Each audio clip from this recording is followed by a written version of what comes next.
All right, we're live. We're back. We've got a special weekend at Bernie's, joined with Julia and Ancient Carvings Mike, which Mike, ever since I discovered you on TikTok, which it's at Ancient Carvings on TikTok, uh, Alien carvings. Alien Carving, sorry, my mistake. Can't even read the name on screen. Always happens when you're live.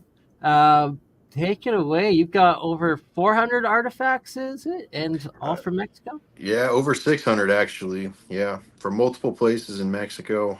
Um, Primarily, I've studied Abuelos de Jalisco and Tula Hidalgo, but places like Guerrero, the Oaxaca, Michoacan area, I've got pieces from there as well. Mostly just to study, but to compare, It's really interesting because all these different locations have drastically different artwork. You can see, this style here versus something, of this nature, mosaics and different style for sure. And then you go down to the Guerrero and you have bones and another style. But what's common is they all have angels, aliens, the eye, the DNA, the handbags, the pine cones, the stuff you would see inside of the tombs of Egypt and Sumeria. So it's Right? interesting. Like Proto-Sumerian, Proto-Babylonian, Proto-Assyrian, and Proto-Egyptian, essentially, is what it Yeah, all looks like. pre-flood. That's where the carbon dates. The Exactly. carbon dates are, between 10 and 15,000 years old. Obviously, you can't carbon date stone, but the pieces can be dated via the adhesive that they use. You can see this one's been torn apart, and this was actually torn apart by Scott Woltar. He's a forensic geologist, a host of America Unearthed on the History Channel, and so you can scrape this glue, and it's got organic material in there that they can carbon date.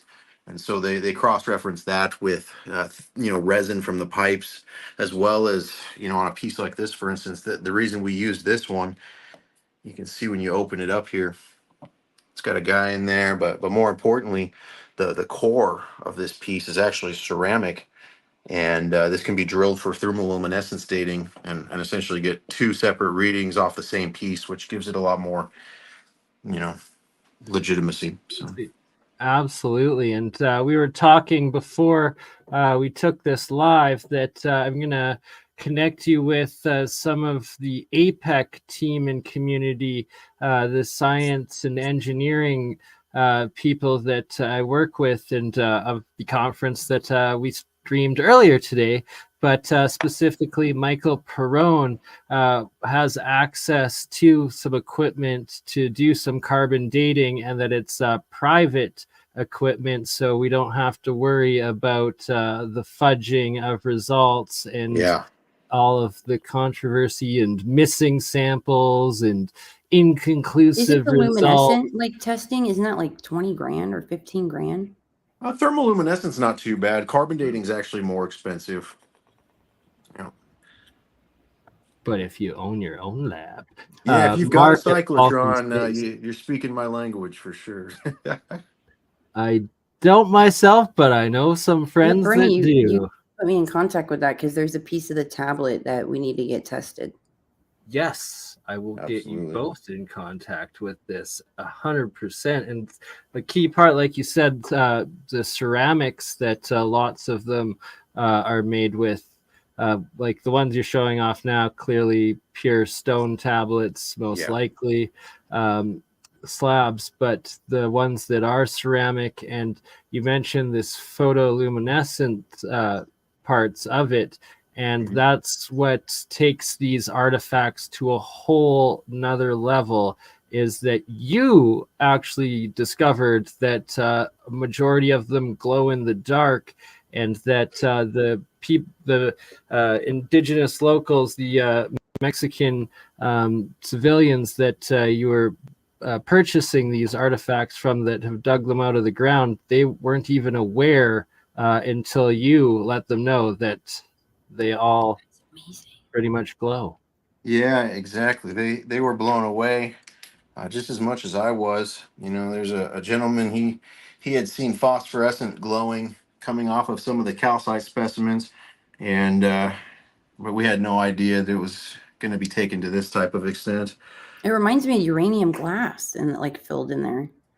Yeah, luckily it's not radioactive. That's one of the common things that we get asked, you know, is oh geez, is it radioactive? And no, nothing ticking. It's definitely an application in most cases put onto the stone, but in other cases it's really questionable of exactly how they got it on there. I'll show you an example here. For instance, like this piece down here. You can see it's obviously in all the carving lines. So when I turn the light on,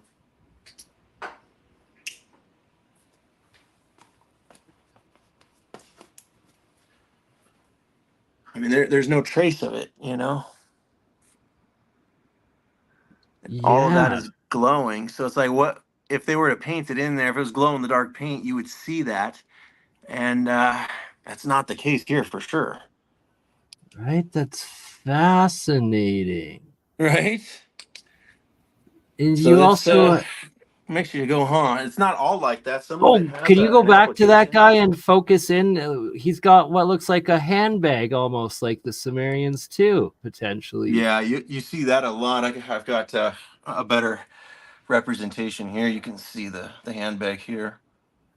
Right. And a question in the chat: why do they look Egyptian? And it's a good question. They look Proto-Egyptian, Proto-Sumerian, Proto-Babylonian. Yeah, They look Greek like, mythology. Even look at this guy. It almost looks like he's got a trident and a finned tail. It almost looks like a Poseidon type character, um, littered with planets like Saturn.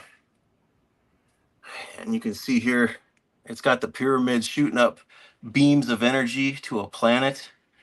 what? Does it show what planet? It doesn't show the planet now, but Maybe on the you know, lake? in Zechariah Stitchin's writings, there's this planet Nibiru, Mhm. and I wonder if there's some similarity Planet to X. that story. You know, I also I have serious questions and preponderance of the Planet X binary system, and it seems the majority of star systems in the universe are binary stars. And what I've been following in the sky over the last decade with my telescope that I've dubbed the Death Star, that could well be it. And oftentimes it's either mislabeled as Venus if it's appearing in the morningish sky. And then I've also seen it as Saturn and Jupiter when it appears in the earlier night sky.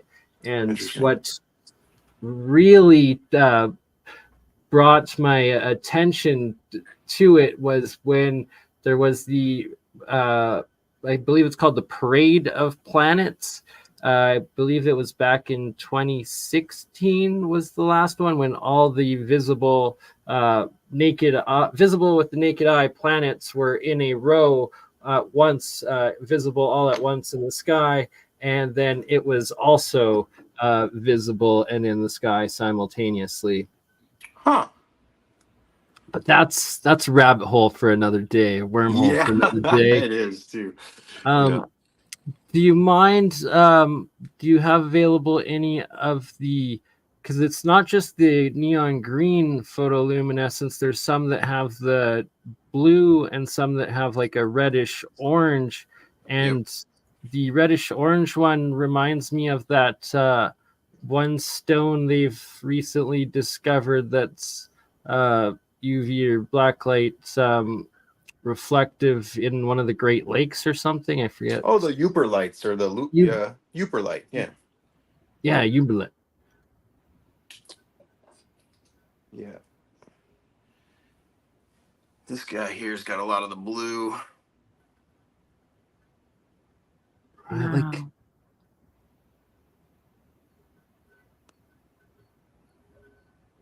I'm so interested in these symbols. oh, Yeah, me all the too. symbols along the outsides of it glow as well. So what I'm showing you guys right now is actually the legs of a table. And these two huge tablets are legs. You can see the hole here. And the hole it goes through this part here with this cross member, holds the two legs, and then the top of it, it's the top weighs over 200 pounds in itself. It's just littered with symbols and. What type of material do you believe this table's made out of? It's a flint stone, is what they call it down there. It's got, that's why it's got the calcite in it. As far as the geological makeup, though, it's got a high amount of calcite and quartz. Oops, let me turn this light back on here. Actually, I'll show you one other one here. This goes on the disc of the table here, but you'll notice it turns blue after. What? I have never in my years of life seen something that has done that. Yeah, me neither. And I've collected rocks for a really long time, and It's just interesting too, of all the blue gods depicted in all the different cultures. Right? you can see like the different like textures and stuff. It's, wow. it's crazy. It's actually being picked up by your camera. Is doing a good job of that. The different textures and almost like layering of like depth of reflection within it. Like what I just imagine if I had a really powerful one of these lights, that it would be really, really cool to be able to light all this stuff up at once with a really high powered, I'm gonna have to lights. send you. Because right now it's battery operated. I'm sorry it's dark here. I'm trying to. There we go. Get the light back on. But yeah, you can see these legs of this thing are adorned on both sides. Oops.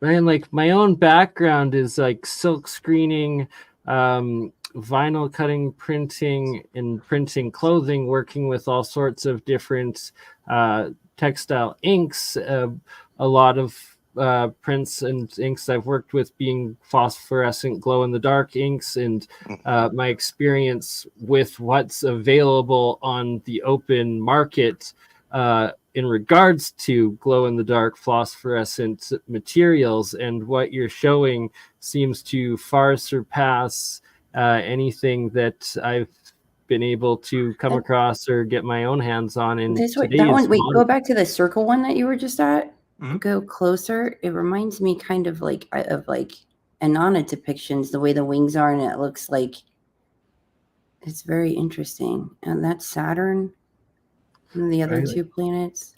Yeah, you see this guy has like this thing on his back, which is really interesting. There's a lot of these weird scopes that they're finding, scopes like this here.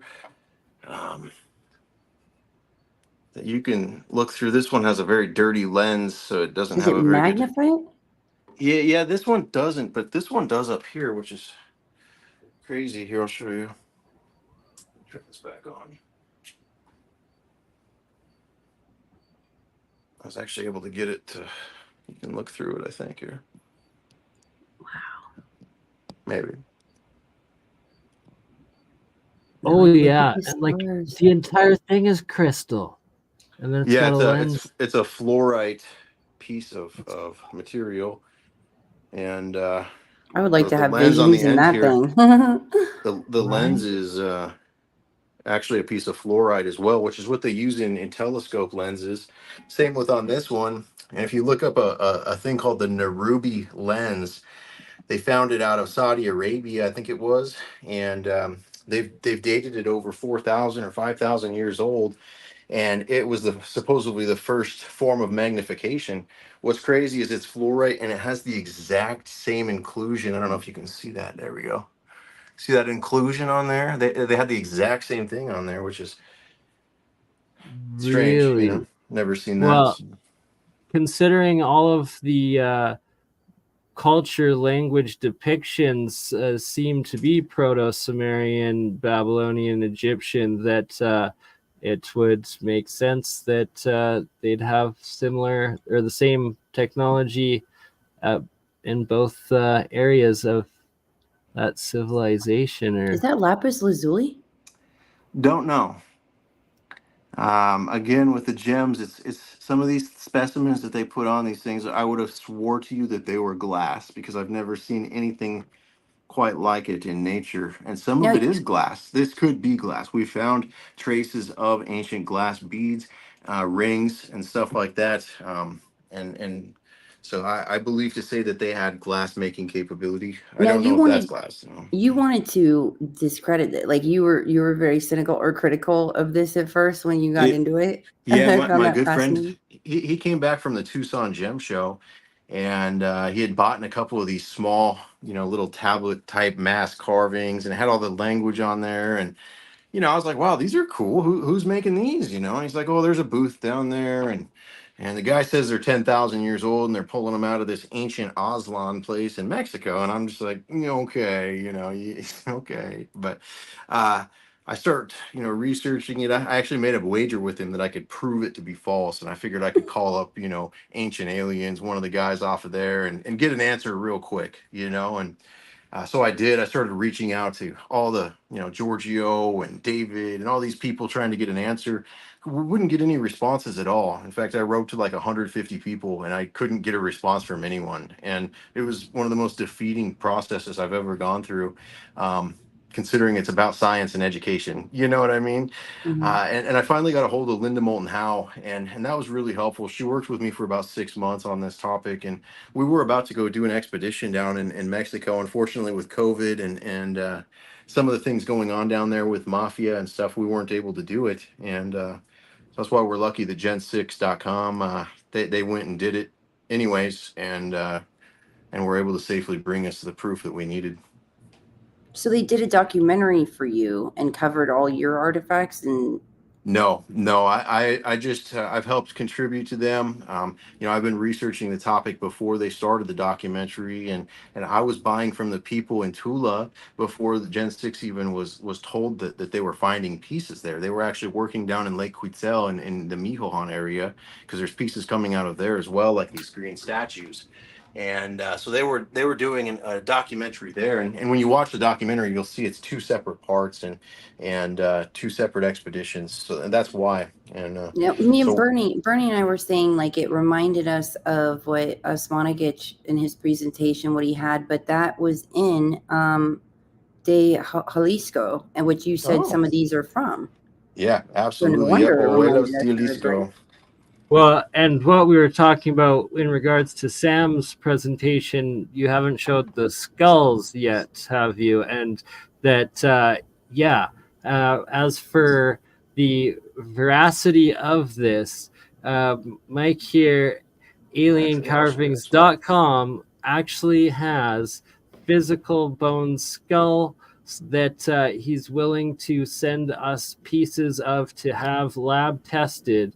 That's how real you experience these. And you were mentioning before we went live how light the bone is in those, and I instantly thought of the Star Child skull of Lloyd Pye and how he showed under a microscope how hollow but like nanostructured strength this bone marrow was, and that it's probably similar or identical in what you're holding there.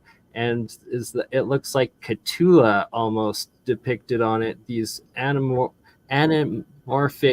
figures, the legends of the demigods and gods of before, whether some being Greek, some being Sumerian, all over the place there as Egyptian and alchemical, potentially with Thoth even, and the Egyptian styles of them. But this Mexico, that's a picture of a few of them. Thoth told Enki in the cuneiform tablets that he was going to create a new civilization in Mesoamerica. And so I think that the story of Enki and Enlil goes back quite far, and likely, that Mesoamerica culture is why they have stepped pyramids in Mexico, and why the early pyramids in Egypt are also stepped.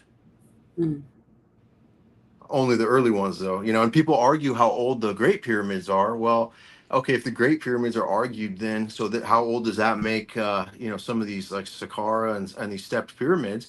And then you look at something like the Black Pyramid, which was melted from the top down, and then you see pictures like this, and you gotta wonder how that Black Pyramid might have gotten melted, right? And are you aware of Sam Osmanovich's work with the Bosnian pyramids? No, I'm familiar with the Bosnian pyramids, but I'm not familiar with his Oh, work. You need to send me his name if you can remember that. I would really like to look at that. absolutely. Once we end the stream, before you log off, we'll go over it, post it in the private chat. But Yeah, Yeah. he one had of the gone things down. This is Sam's the picture of his, famous for. Ooh, here we go. So, Oh wow, very similar. Yeah. and that was down in Mexico. And then the other thing Huh. that you had that reminded me, this was after it. Okay. Huh. Was that stone or bone? What the this? first one's stone. The I second think one. the second one. The second one is stone. Or stone. Okay. Sorry. Yeah. It's First one bone. it's second stone. Palencia Cathedral. Okay. Huh. That shows where it's at. But how far from Quetzalcoatl did you say? The pyramid of Quetzalcoatl is in Tula Hidalgo, and a lot of these pieces, like this book, for instance, here, this was dug up on property that a farmer owns. You'll see the fence that divides, the farmer's land from the sacred site, and it's a big stone, 10-foot tall fence that goes all the way around the entire pyramid of Quetzalcoatl, heritage site. But then on the other side, they use GPR and stuff, and obviously they didn't put the fence out far enough, and so they found an entire tomb, and that's where this green jade death mask, this as well as another, came from the burial inside of the one of the tombs. There's Can you actually do multiple a tombs. direct face on, like a front on face of the green mask? It reminds me of in China there was this one find. I forget the name of the culture, but it was like Hongshen. Yeah, you got it. An almost identical, very, very similar, like Yep. green jade masks, and that Hongshen one is almost really looks so interesting. I oriental. thought it was fake, but I think it might be real too. It's so similar to this stuff. It's crazy. I didn't know for a long time that Quetzalcoatl had a twin brother. Like, you spell his name Xolotl, and it said he was a dog-headed man. Interesting. I didn't know that until recently. Well, that would make sense. With Enki and Thoth, that whole family is related. Likely. So to have that Anubis, which is Hades in the Greek, that would make sense, because I think Hades was actually a son of Zeus. So I'm sharing a photo right now. One of these this tablet being one of about 30 or 50 that I saw. I think it was 2012. It might have been 11 or 13, but it was Nassim Haramein and Klaus Donna that came out with the presentation of about this artifact, in about at least 20, if not 30 to 50 more of them. And that was when I was first made aware of these Mexican alien elongated skull artifacts, and that they both swear to their authenticity to this day, and that some of them are clearly from the exact same that one with all the heads on there. Look at this. Right. I'll show you here. Same type of iconography here. And it's this pictographic language as well. The all this symbolic language that it's just so complex. That it's on the sides of that. It seems broken, and then they've carved into the natural side. I'll show you this other one too, kind of the similar situation. It's really, really detailed. The amount of work and labor and advanced craftsmanship that has to go into each one of these pieces, just devil's advocate, even if they were fakes and frauds and made today as opposed to thousands of years ago, that's still some of the highest quality, detailed, in-depth, coolest pieces of art I've ever seen in my life, and that there's literally tens of thousands of them, and that they're in such detail and precision and quality into so many different stones that the amount of resources that would be needed to go into manufacturing like production of these artifacts on the level and scale of the amount being produced or like recovered or put Oh, onto there's the tens of market. thousands of these. So it's like, yeah, how on earth would there be this many master artisans that could carve to this quality, let alone craft to this quality? It's not just the carving, but like these pieces here are mosaics. Each square here is a different stone glued together. So in order to make this disc, they have hundreds of stones all glued together, and then they carve on top of it. So if you mess up carving, all that glue effort that you just made is ruined. So Hmm. the perfection here is disgusting, and it's not done with a computer. You can see here on his beard that those lines are clearly done by hand. There is Mm-hmm. no symmetry or precision at all, even though it's very precise. Right, like each Recently, artifact, sorry to cut you off, Julia, but just quickly to state, each artifact is original. Like there's no two of the same, right? Like there's No, no very replicas, original. or like every single one is completely unique and original. And like when I was down in Mexico, gosh, it's been too long, but 2 decades ago, and just in the artisan markets there of stuff that you could see, like the Mayan, Aztec, like remakes of today, the what's the arts, tapestries, and carvings and stuff that they sell for tourists. There's always at least 5 to 10 identical copies, like Yes. either in the one booth or spread throughout the market, because just like the practicality of being able to mass produce this sort of stuff on scale, you have to make prints. It's insane the amount of labor, time, and quality you have here. yeah, Oh, recently sorry, Shem and a group of Jeremiah. researchers were able to extract ancient DNA from like a 2900 year old clay brick. Like in some of these tablets, they're able to see like the material, like it has. They're able to extract this ancient DNA from these ancient relics. So sometimes it's like, is that a time capsule of certain DNA and like within it? So where do these things come from? I mean, some of these look just a little too modern to call them artifacts, but I'm curious So because the quality Jeremiah, is extremely high. Mike, I've got Jeremiah and Shem just joining in. Sorry, boys, if you've been sitting there for a little bit, just noticed you're there. But Jeremiah being one that can get this stuff to Mike Perone and a couple others potentially to get it tested.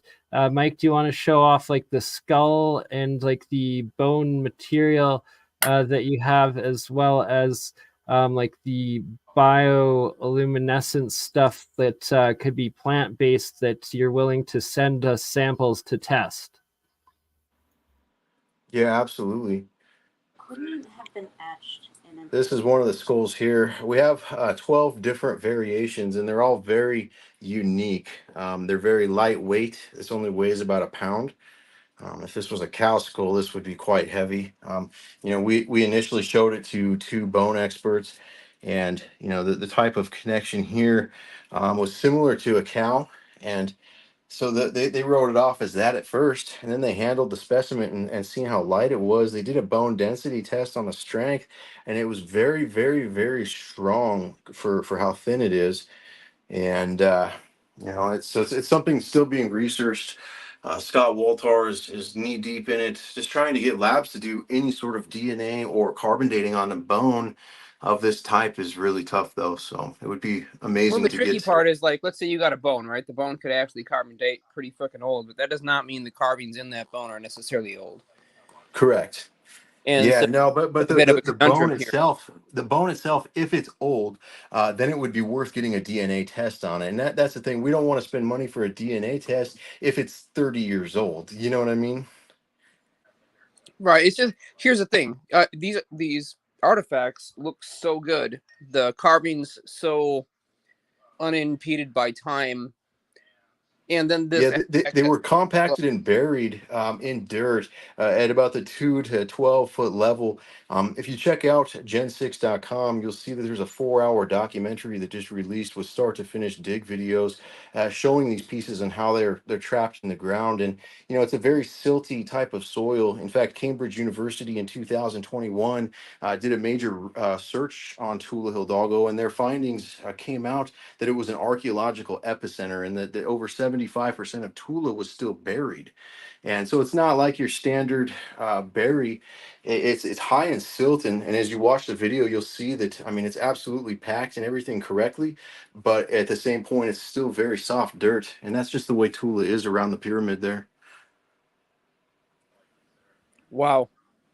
I mean, like the quality of these artifacts and the clarity of the carvings and whatnot just seem almost too good to be true. It's like, holy cow! Can these? Yeah.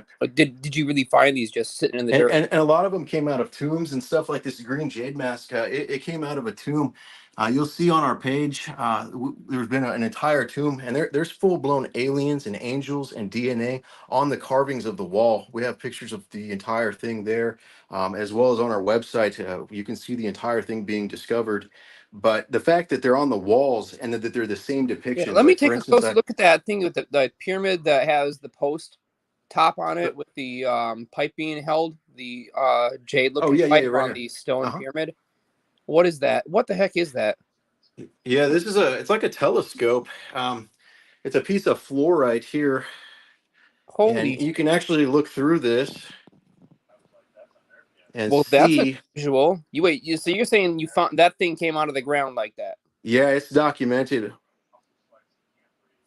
Right, and I also Look at have that to thing. state, And there's been multiple of them. There's been multiple of these telescopes. And you're saying found. at that tiny little neck on that pyramid with that top piece, that was not broken? It didn't have to be like repaired or anything like that? It was still good? It's like steel, like this material. Because look at how small that neck is, that supporting Listen. piece. You hear that? Whoa. It's got a Wow. high crystal and iron content in this stuff. It's very, very durable. In fact, you can see this table here. It It weighs sounds like 430 pounds. This is the top of a table that goes on these two legs. And I mean, they were able to somehow predict that this stone would hold up this tabletop. And that's really insane because, no way. yeah. And I would just like to state and address that, yes, there is video. This J6 documentary, Mike shared it with me before the stream. Sadly, I didn't have time to download it. And, it's on their site. Like, it was a lot of work. So it's for sale or rental or something like that. But you can you buy shared it there. with It's $50. You have to It's spell it 7 out though. hours. It's not the But number 6. You have to you spell out shared it with SIX. me. You shared it with me, and you're gonna allow me. I'm gonna download it, and then I'm gonna watch it, and then we're gonna do another stream where I will take segments. We'll pick out certain segments of the evidence Perfect. that you're gonna allow us to share. I had asked earlier, like, if I could just re-upload it, but obviously I understand, like, that's a lot of work to produce a full movie, and respect the right to charge for it. But the fact that you're open, willing to share it for free with me and let me take clips of it, and that you're stating it's 4 hours long because it literally includes a couple of full digs from start to finish, because more they than a didn't want couple. to edit them out, that they literally show the full digs What? of them coming out of the ground from start to finish. What is the purpose of that? These are likely, paganistic, demonic, satanic, cult of Baal type relics that were utilized to do things that are beyond what we can perceive from interdimensional type entities, is what it appears to be.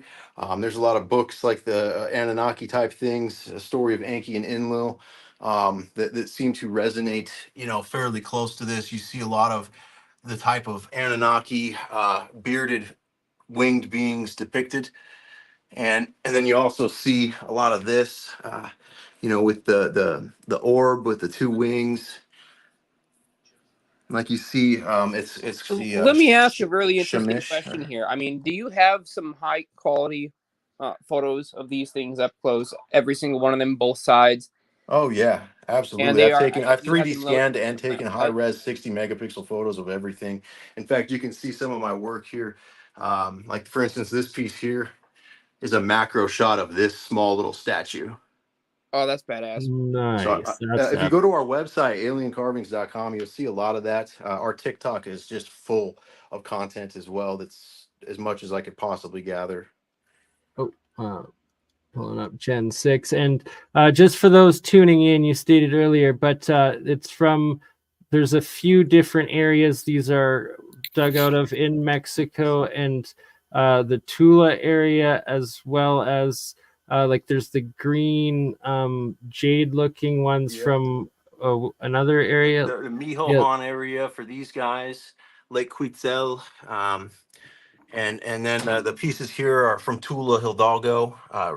And it depends. Some of the pieces are found up in the hills near Tula Hidalgo.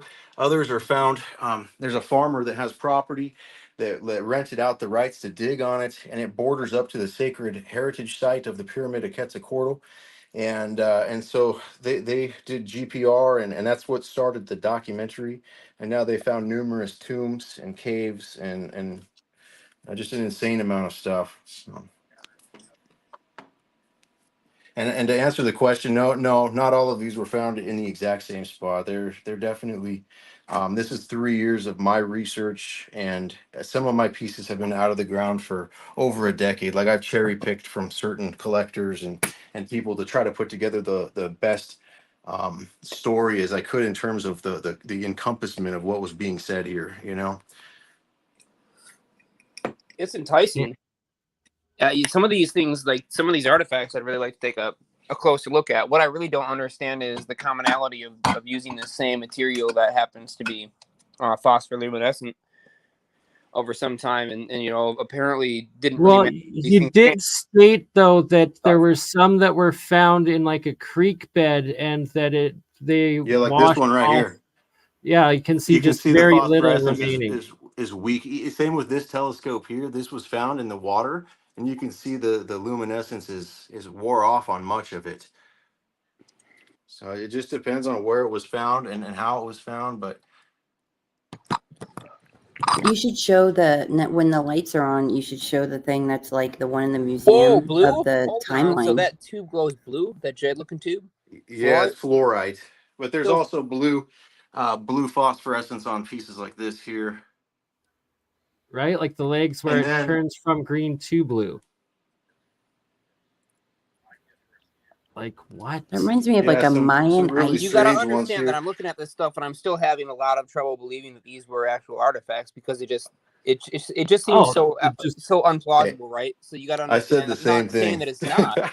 I'm not saying that it's not at all. I'm just saying that the keen observer will look at this, especially if they've studied other historical artifacts, and say, well, these clearly don't conform to the same types of artifacts that everyone else has seen. So here's this exclusively different type of collection.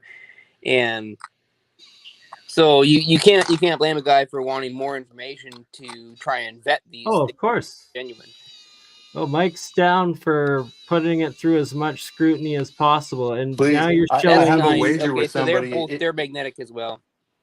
If it's fake, I have a $5,000 wager with somebody that I'm going to win. So that would be really great. And if it's real, the implications are way more significant. So. Oh yeah, that's why I took the chance. Even at a 1%, if it was real, it was going to be worth it. And if not, like he said earlier, Bernie said that the art was, even as modern art, something that would still sell and something that still has a lot of merit in terms of effort and love put into it. So it's great art. Dude, even as modern art. People thought that you were trying to sell this the first time that you came on Bernie's stream. Well, at least the first time that I seen you come on. Well, I was also there.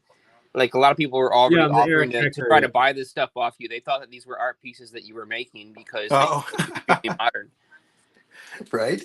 Yeah, no, I've been offered a lot of money for a lot of these. I mean, I sell some of them on eBay, but just some of the smaller stuff, like none of the big stuff I could even put a price to, because it's just the what if still, Oh, absolutely. You should show the circular one that has like the timeline similar to the one in the British Museum.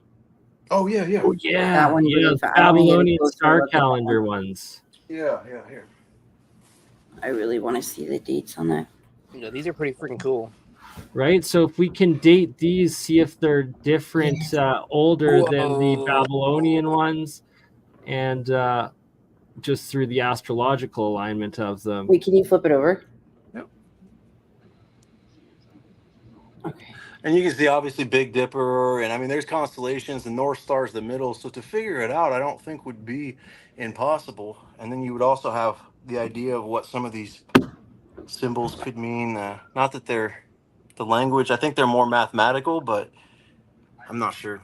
It's really interesting. This is why I would think they're mathematical. Was this was actually found Do you with have it. any the question? Do you have I was any the down. size, any like tablet size of your hand, approximately, like that We've got small, some like smaller ones tiny too. font? With the star map on there? No, not with the star map. Just Any in of them that general, are tiny just. Oh ones. yeah. Funny. Specifically, Yeah, that look like they have maybe even Sumerian, Babylonian proto on them, and also if we can get some close-ups of the pictographic symbols Damn.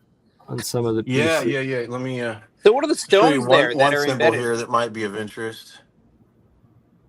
Right, and like that, those are pretty much identical to the characters that were in the Nassim Haramein Klaus Donna 2012 disclosure and carvings, and that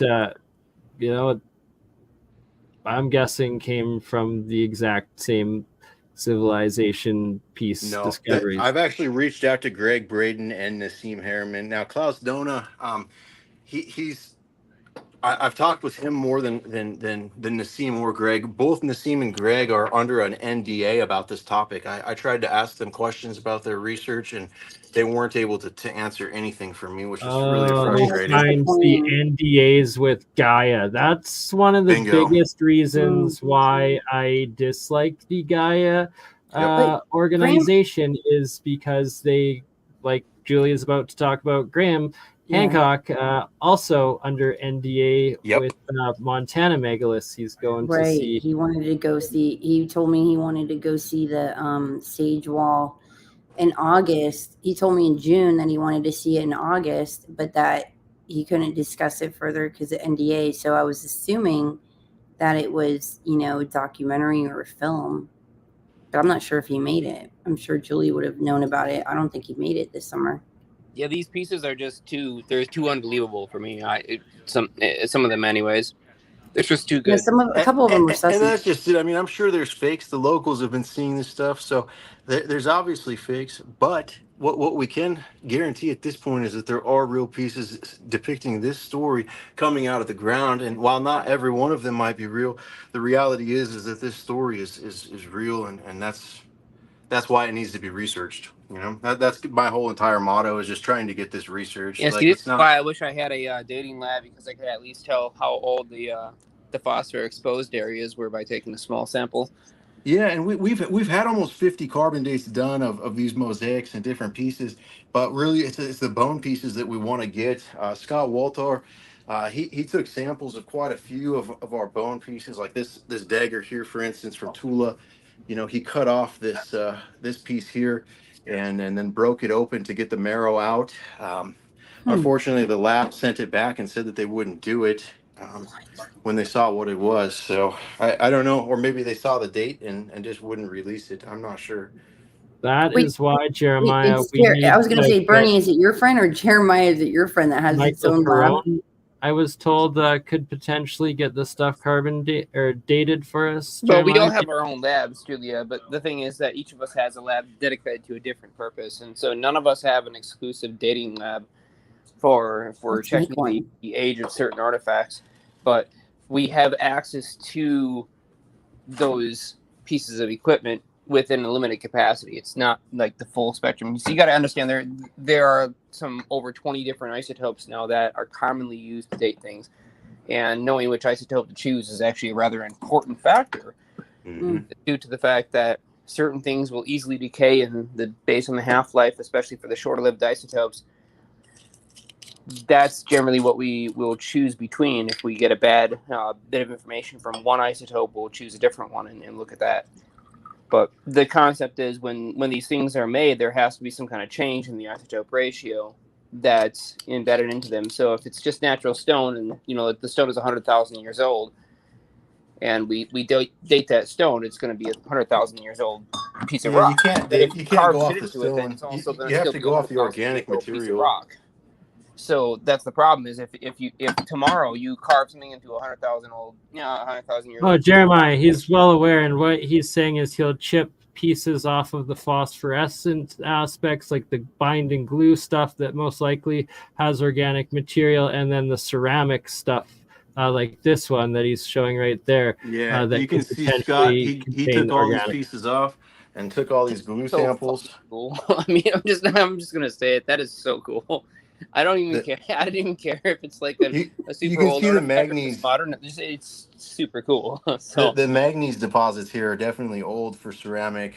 There's no question there, and it's only exposed on this side, and it's not on the unexposed. So that plays truth to the oxidation. No question on both sides, which is good. So this is a really interesting piece. I think we'll get some interesting news about. What's cool about this too is this piece was actually sold to me, just the sphere, and they had only dug up the sphere. He gave it to me for cheap because he couldn't get it to sit on the table. It rolled around. A couple months later, he's like, Hermano, I found the base. And I'm like, what? And he's like, yeah, we found the base. And he sent it to me for free. I just had to pay the shipping. He's like, that's no, cool. it's this for sure, And I mean, it's pretty iconic here. Wow, look at that one on the left. Oh, the one on the right looks like Horus. Oh, Horus, It's Horus yeah. and Based off Thoth. of the Horus Optical. and Thoth. I Thoth want to and know Horus. if there's technological disclosure in these carvings, like, hey, this is how they did it, or this is how they right, like some of the languages and like depictions, like there's lots with This DNA piece- in it, and Well, I You can noticed see the that carving some of the style stuff here. in the tablets that he was showing on the table earlier. He had 4 tablets arranged in a quadrature, and 3 of them were like a white stone. It's a book. And I seen, those are the ones. And so you see how on the bottom left there, it looks like he's holding up. So you've got the Mifkut triangle I see pyramid. what You've you're got saying. you've got the assayer's bowl underneath it.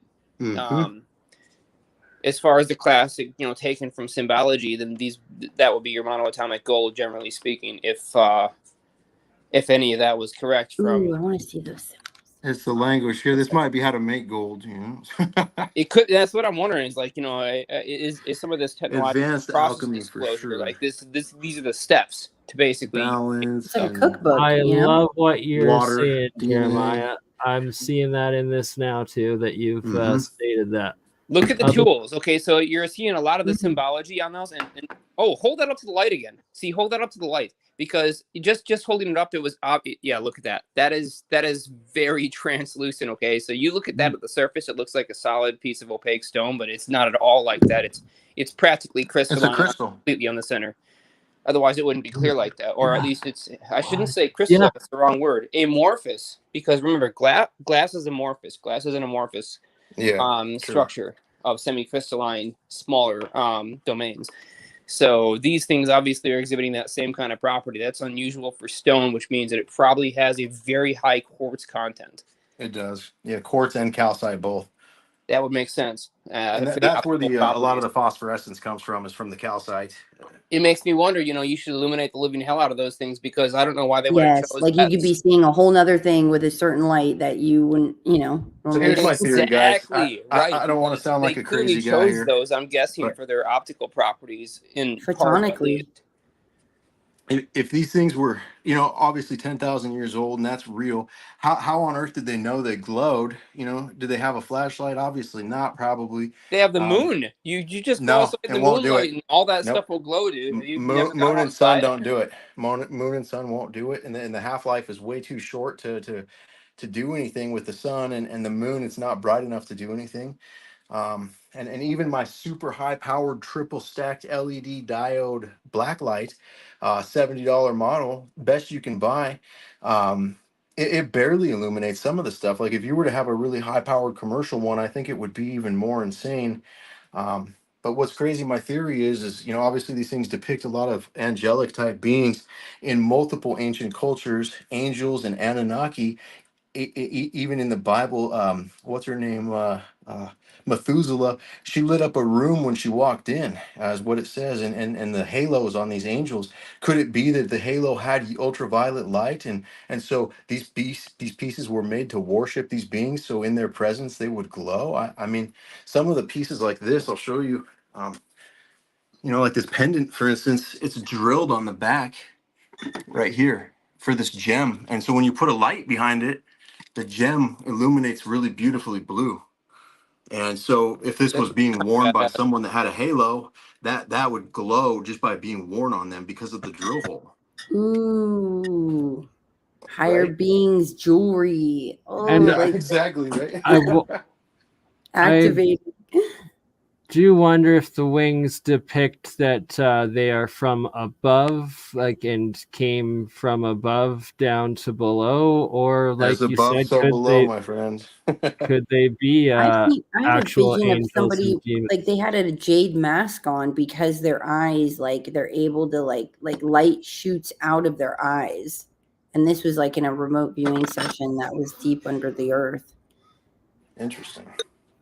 Do you can you give a couple demos of the musical instruments and properties of some of these as well? Yeah. And then, Yeah, I'm But gonna that show would the be a good back of it. idea now that you're not cutting out, because last time you came on Alien Carvings, the first time I seen your collection, now this is the second time I'm seeing it. The first time your audio was absolutely screwed to all high heaven. Yeah, I had to get a new phone. I just got a new phone, so it's much better now.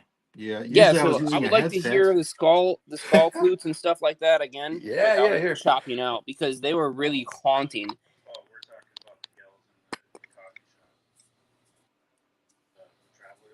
If you wouldn't mind just giving us a couple of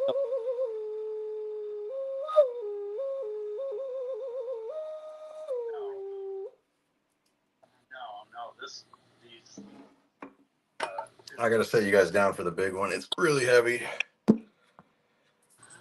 let's just try to get a full spread of the number of tones that it can generate, highest to lowest.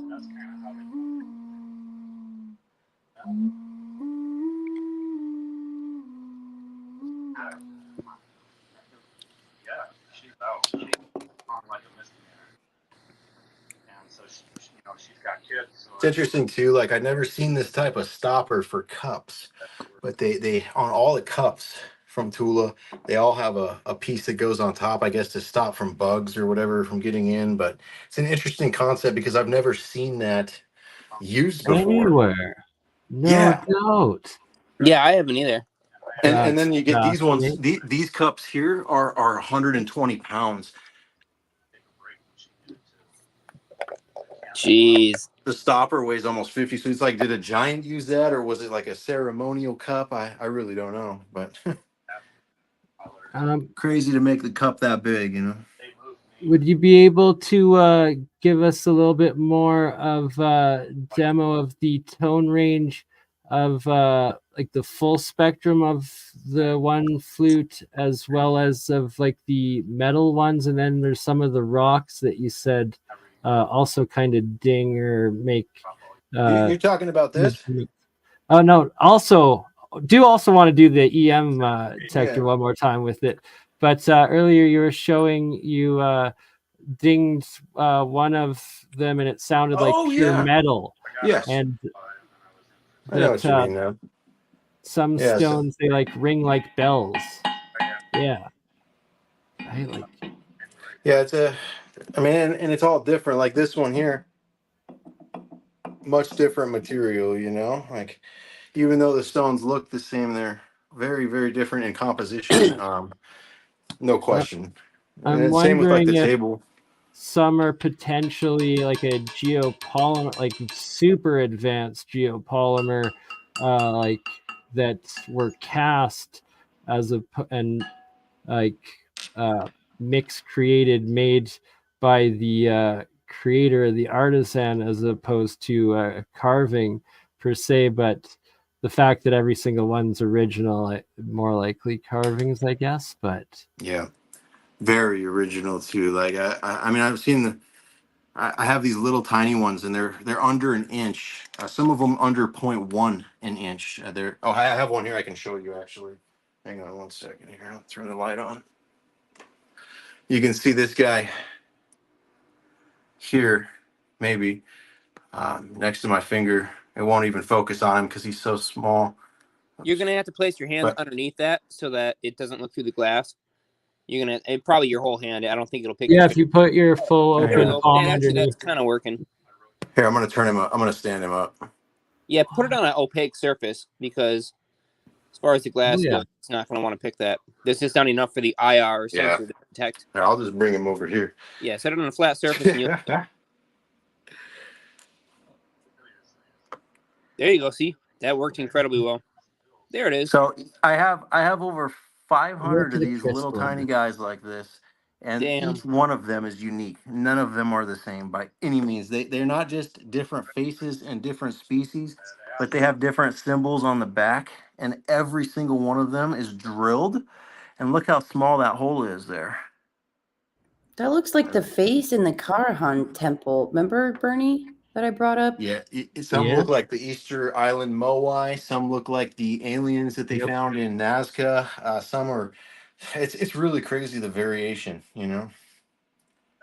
Oh yeah, remember too that the Easter Island Moai, actually, quite a few of them have bodies buried underneath the dirt, so they're not just Yeah. Oh, a lot sticking of up. them. Yeah. And symbols on the back of their neck and on the bodies. Yep.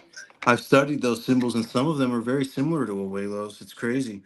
I'm gonna pull this out of here. This actually broke, unfortunately, but it was kind of a blessing because this tablet is fairly important. It shows something very vivid.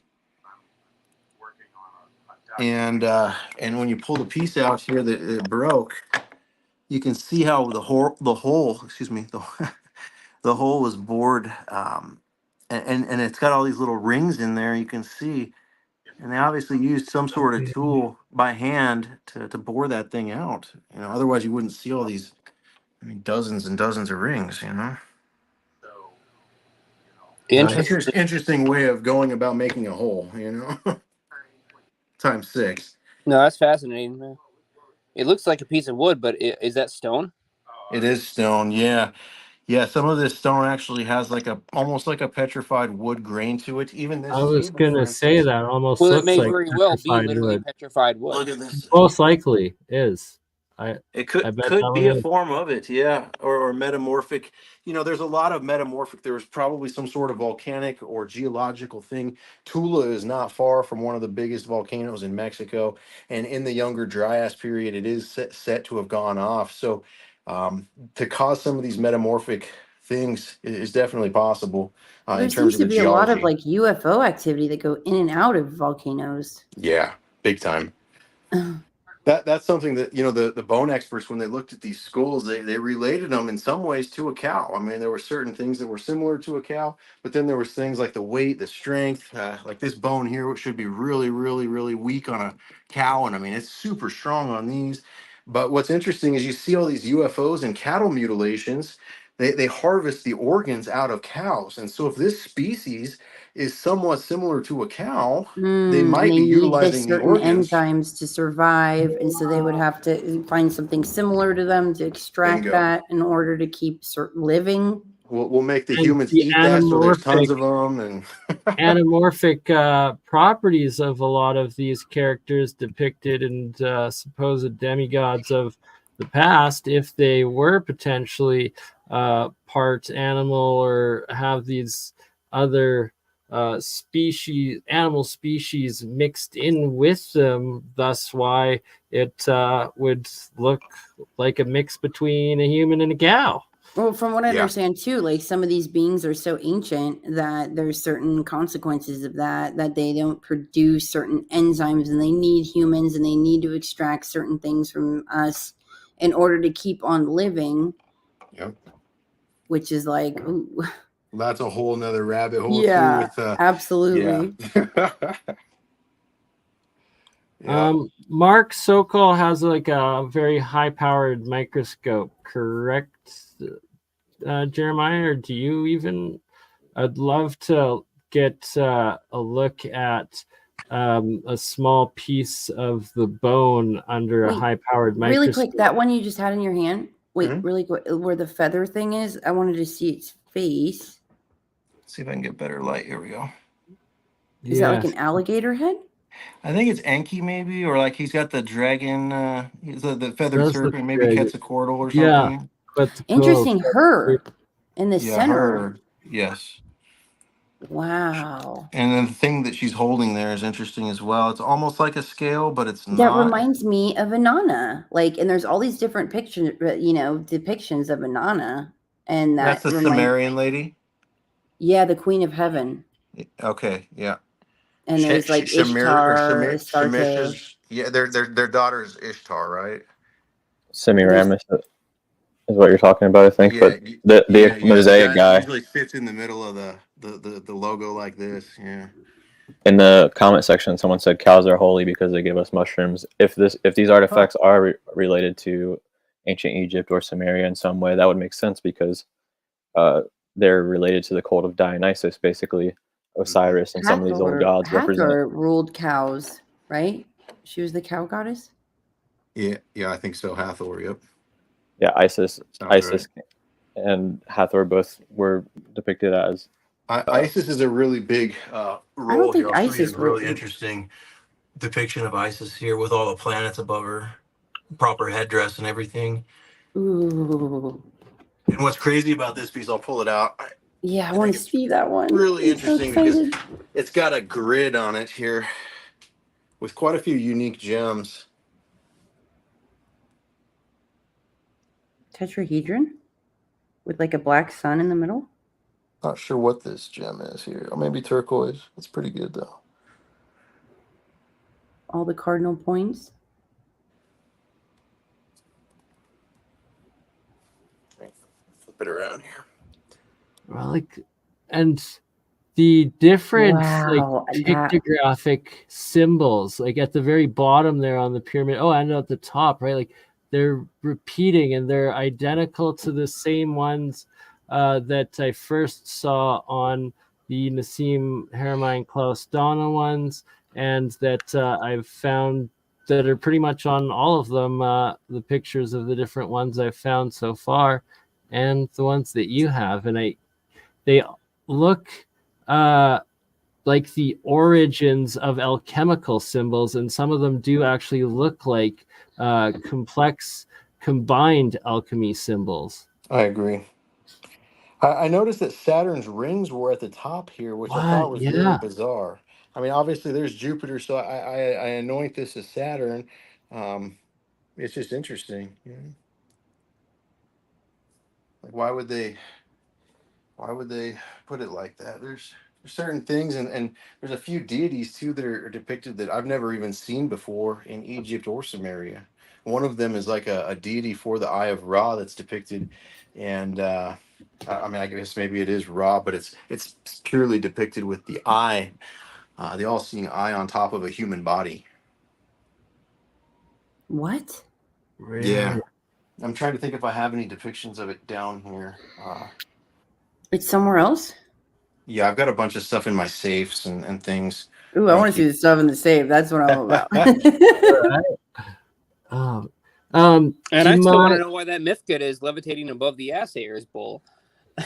So, you and me both, every single one. Like, this book is really special.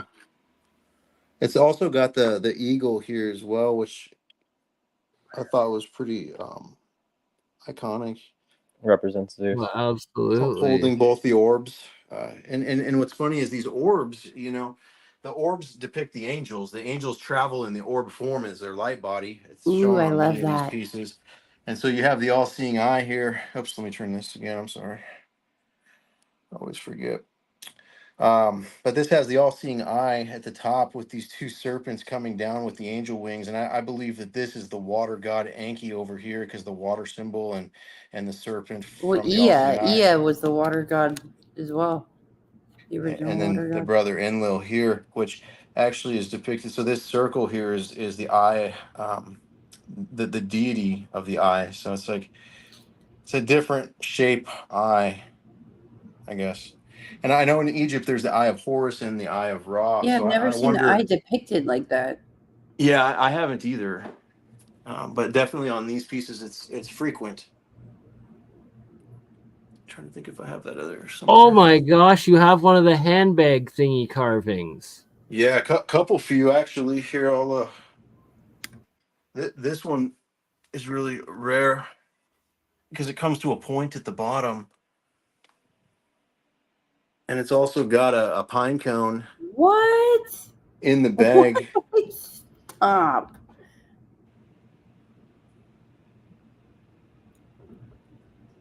But you can see here, this is the tree of life, and the being is pulling a pine cone off of it. And so we believe that the pine cones represent the fruit of life.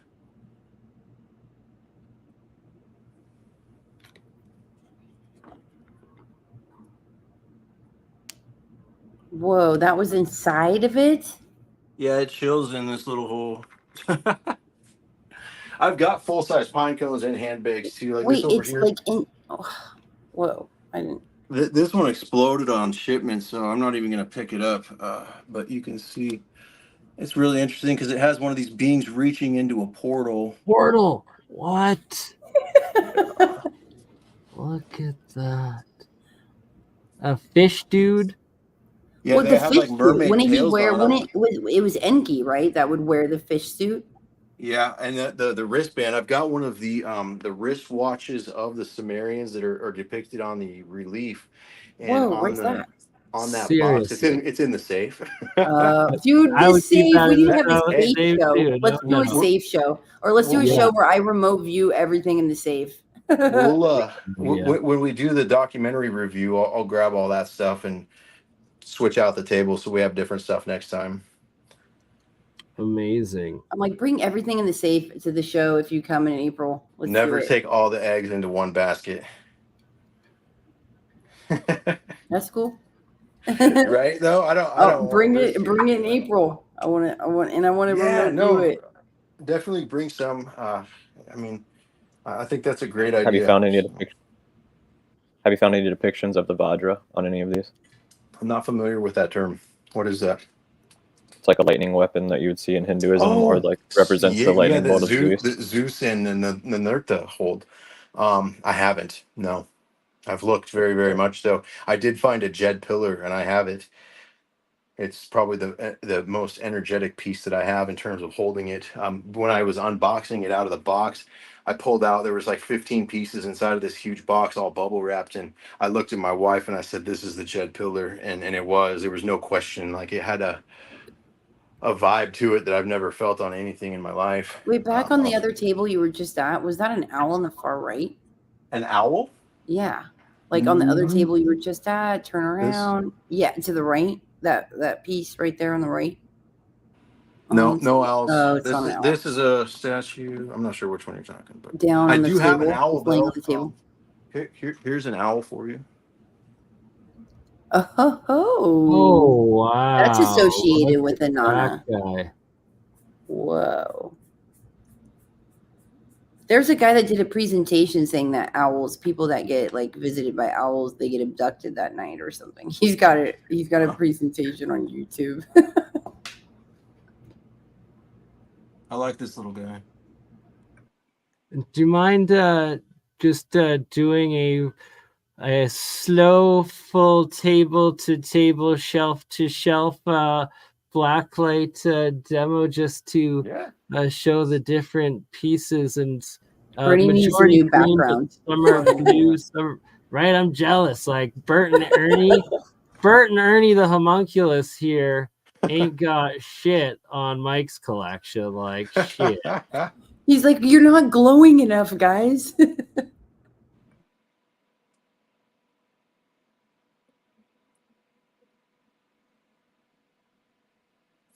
I'll show you too on like here I got a good example, like Awelos Dialisca. All the stuff that glows green is from Tula.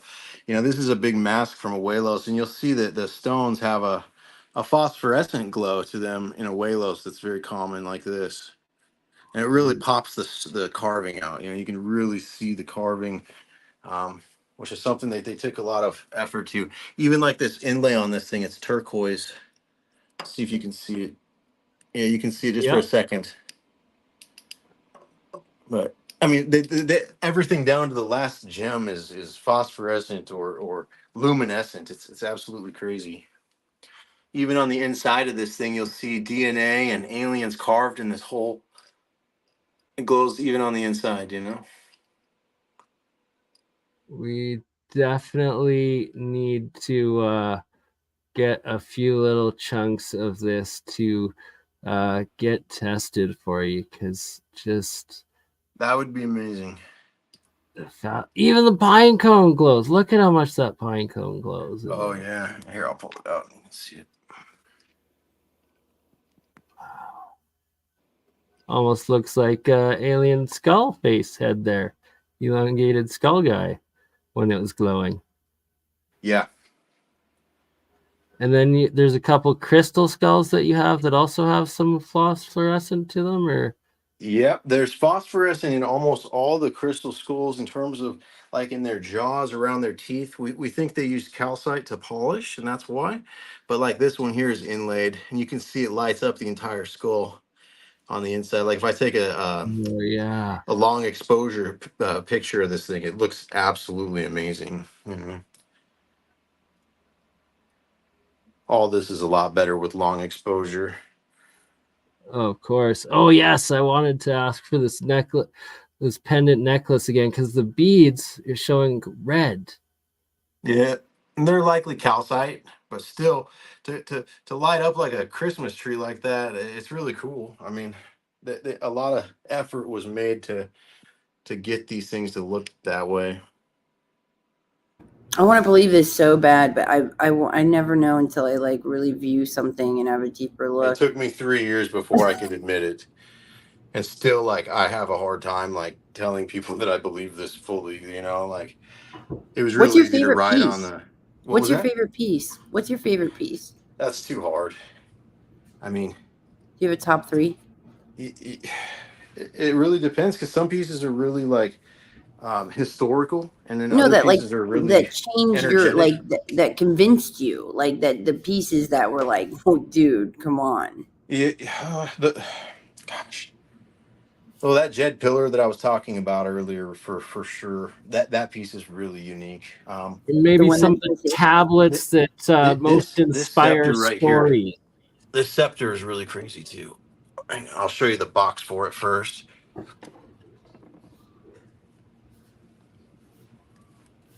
You can see the.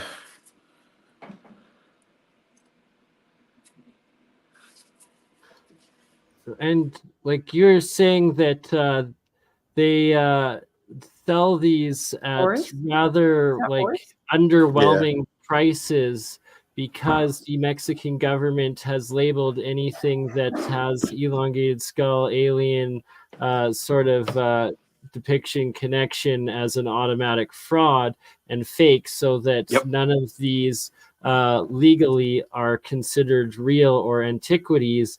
And that is why you are able to legally import them, own them, resell them, because government claims they're fake. Just like the there's the Inca or Ica stones. Inca stones, yeah. Yeah, Wait, and so that was then Horus? Wait, back on the basis of that was Horus on the other side Yes. of that. That's very interesting, because Horus is depicted off of the Aplomado bird, which is indigenous to North America. Okay. Which is, yeah, so it's very telling, because a lot of the things that were taught about Egypt actually took place in America, in like Egypt and Utah, and Grand Canyon. yes, the Grand yeah. Canyon, which is why when G.E. Kincaid found certain things inside of a particular location in the Grand Canyon, it was there was Egyptian hieroglyphs there. There was a Buddha Giants there. There and was sarcophagus. And yes, the exact but same like, things I'm but to showing me, you. it's like when you take it to literal facts of like the Aplomado bird, he's constantly depicted as the Aplomado bird. The Aplomado bird is indigenous to America, and that's telling. So to see something like this that was found in Mexico, in the northeastern part of Mexico, right? So that would be close to, not too far away from Arizona, the Grand Canyon and Utah. And, those depictions, is like, it's not far-fetched whatsoever. Not only that, but there's tunnels that connect all these places. And look at what you that was find in the probably four open for corners. travel. So it's not too crazy to think like they traveled underground and above ground, and that they were more connected than you ever thought, than you'd ever think. Yeah, I think you're right on there. I mean, it's absolutely a possibility that that whole, I mean, Utah and the Four Corners, all that used to be Mexico, you know.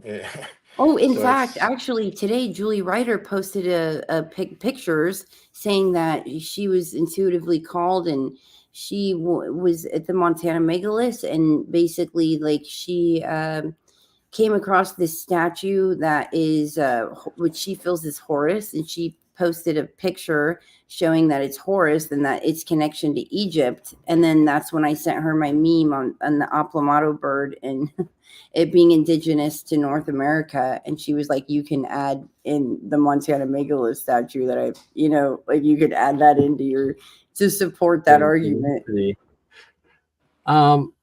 So Jeremiah, are you still with us, brother? Yeah, just for a minute here, but I'm going to jump off. So before you go, if there was any couple specific items or little pieces that Mike could get you for a sample to get, you know, for you to observe and test with the means that you have yourself to get a more, you know, in touch opinion and scientific analysis of some of this stuff, what would it be that on the personal level? Yeah. I have the ability for a very weak form of radio spectrogram, and I should say radioactive spectrogram, and that's not necessarily going to be a high point of those things. So I don't have dating capabilities here. I don't have isotope measurement capabilities here. And I would have to contact an external lab just like anybody else would. So that's going to be something I'll have to do through a coordinated network. I don't have it on the end of my thumb here just to trigger it. So it's something I have to figure out later on. I can't do it on the spot. I'm more saying like that stuff for the dating aspects. So get in contact with Michael Perone, as I've heard from several people that he has the connections and ability to do it. But for yourself, say like a sample of like the rock or the clay, the composite, or a certain crystal or the bone or something, if you can get a couple little pieces of each to like check out under microscopes and do chemical analysis in small ways, is there anything you could do that way? Well, my laboratory is not really set up for analysis so much as it is set up for simulation. And so I can bombard and expose various materials and samples to extraordinarily large electric and magnetic field fluxes. And those can sometimes cause emergent properties to suddenly appear out of various materials. Like my work with Rochelle salts, for example, they have emergent properties that aren't immediately obvious at the surface when you stress them to the point where they're just about to crack. And so there have been a lot of stuff that I've done in that respect, but I don't have the radiological dating classic investigatory science type of stuff here. It's really sort of a run it until you break it kind of science here. So it's not necessarily the right lab to test artifacts unless you have something that acted weird and you wanted to stimulate it with some kind of, high energy radiation source or some kind of magnetic, source. That reminds me, lab is set up for doing. Before you go, wow, that looks like a ring for a Titan. My God. And I can't believe how much light is getting through it. Right? That's absolutely. And what's crazy is when you test this gold with the XRF, each place of gold is a different alloy, and none of it's purified. It's all like hand tapped, and there's rare earth elements like rhodium and platinum and that sort of stuff found in the gold regularly. Even things like radium was found in the gold as well. Wow. But the fact that it tests different in every spot on every piece is really unique to me, because you know, you'd That's have to just hand tap that. unreasonable. That's insane, right? Like each piece from somewhere else with different properties, with different alloys. Now I remember what I was going to say, Jeremiah. Before you take off, Mike, do you mind quickly going over some of the pieces with your EM detector again, just to show the levels of electromagnetic Yeah, activity? and you know, it's like the electro and the radio both. You know, I'll step away from the table. I got about 10 or 11 in here. There's like a static.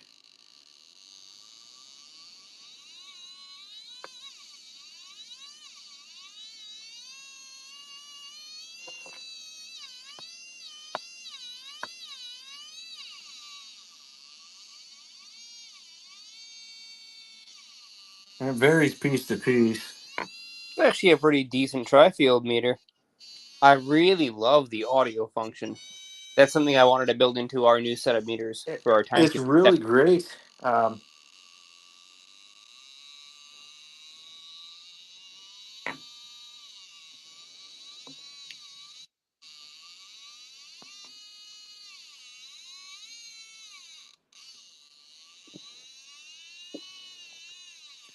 It's strange, you know. I don't really have any scientific explanation.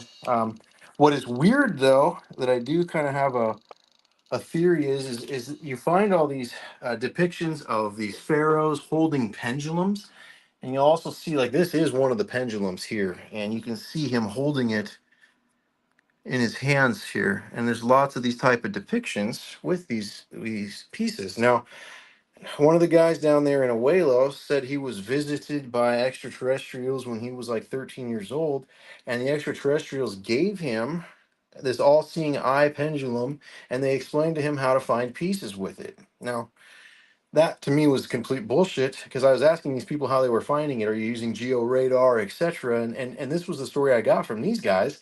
And so you know, down the road we find that there's EMF in these pieces like that. Could it be that the pendulum has some sort of tug to that? Maybe. I guess. I don't know. That's It's actually crazy. it's quite a bit more plausible than you might think, considering that Right. you can synthesize these things rather easily. Like I could, for example, make a pendulum that'd be highly responsive. It would be a non-magnetic thing. You check it with magnetometer, and it wouldn't give you anything, but it would respond to the nuclear spin of another material. Interesting. Huh. That's really cool. That blows my mind because I mean Yeah, what we're these really guys talking are about here is responsible a for nuclear finding. spin coupling coefficient. So just It, imagine that the individual nuclei, they have an orientation within the lattice structure of whatever material they're made out of, and you would have a responsiveness for other things to try and align with their same spin axes. interesting. And as they fall in, if they're slightly misaligned, they may do an orbiter rotation like you'd expect from a classic pendulum motion. And so perhaps it could be an indicator. I mean, it's not Yeah. entirely unplausible. That's what I thought too. Is it is possible? It's just crazy. You know, these kids are responsible for finding over 1,500 of these pieces, and it's That's like like an 8-pointed star right there, huh? The one with the red jewel in the center. this here. Like an 8, yeah, but the 8 Yeah. is an 8-pointed star with the indications on the circular. Okay. Yeah. Look at this one here. I thought this star to be really iconic. I have The a question. 8-pointed star is Ever like it done- has to That's a do 7. Inanna, the Queen of Oh. Heaven, but also the Black Sun. Yeah, that's Yeah, it's a 7. 7. That's just like the one at the Vatican. This will Right, be one of my in last their questions before I courtyard, they have jump a off here. But they I'm have a curious. big obelisk inside of a 8-pointed star. So, have you ever That's found 7 points. any of these things yourself, or are most of these Nope. being found I've by other never people? been to Mexico. No, I sent over $500,000 down there for research and buying pieces. So it's like at this point, I'm scared for my passport to get scanned. You know, the places that these are in are highly, you know, cartel infested, and they're very dangerous for Well, us to Mike, go like we were to. So talking, Mike and I were talking earlier, and I was like, you know, I tell people, look, you think the drug cartels is like the underworld? Like, you're sadly mistaken. Like, they look organized and reasonable compared to the ancient relics. It's a whole it's an underworld beneath an underworld, like Yeah. absolutely ruthless. So be careful. The real shadow government is probably Satan, and that's the reality that we might have to face at some point in the future. You know, like even our own presidents are saying that they're not in control of our country here in America. Well, maybe that's why. I suppose it's probably time for me to hop off and Netflix and chill with girlfriend. So Oh, tell Liminal I love her. I love you, Jeremiah. You guys are the yeah, greatest. she's pretty great. I'll tell her. Love Liminal. Love you, Jeremiah. Thanks for joining in. And did you say you had one last question before you were jumping off, or were you able to ask that? Actually, it's a lot. It's a lot to think about. He answered my question there, and it was where he acquired the artifacts. So he has been basically paying other people to go and dig these things up and ship them over. Yep. Yeah, I've been working with Gen 6 as well as I've investigated over 30 different families down there.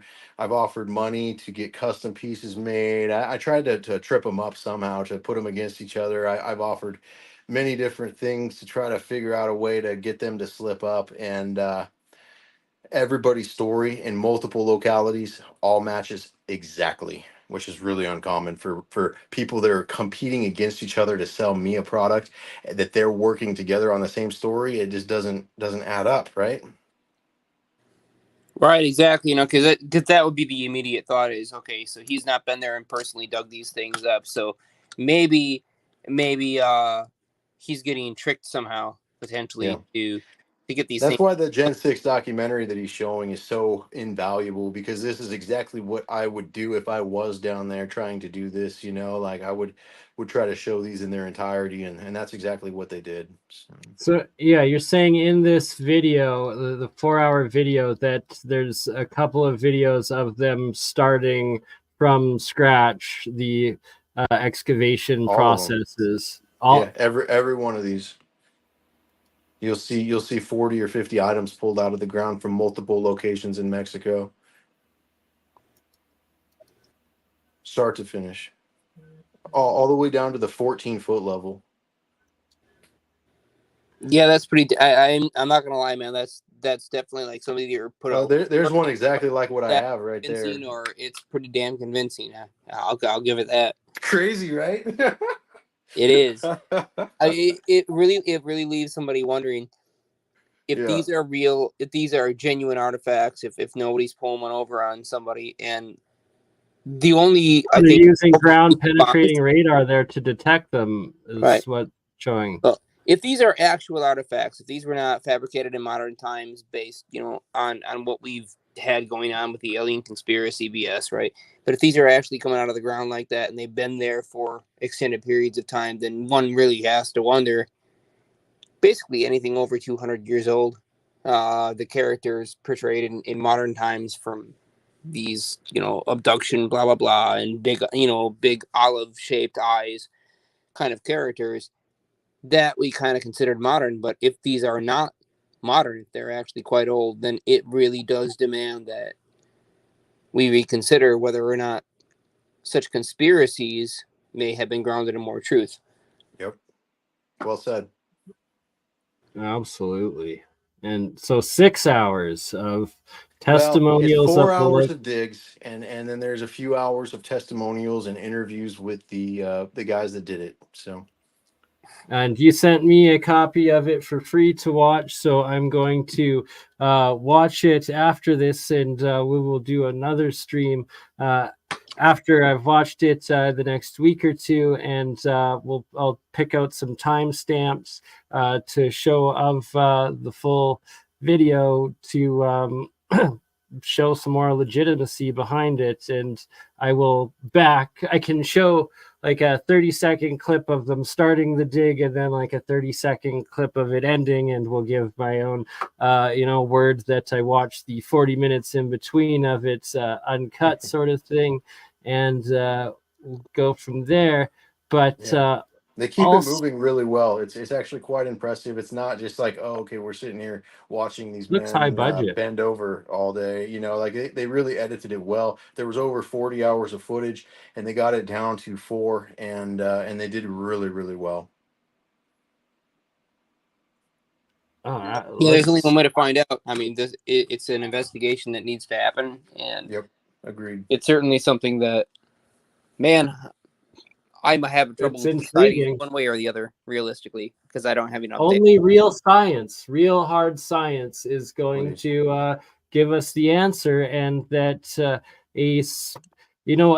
a positive sign towards that is that you're saying there's been so much rejection and issue in the academic community of actually getting these things tested and verified, and that a lot of the time the institutions won't touch it with a 10-foot pole and don't even respond to you. Yep. And that We logically, don't want to lose funding. A lot of these museums and a lot of these places won't put their neck on the line because the science labs we're literally talking about. lose funding. They'll get canceled.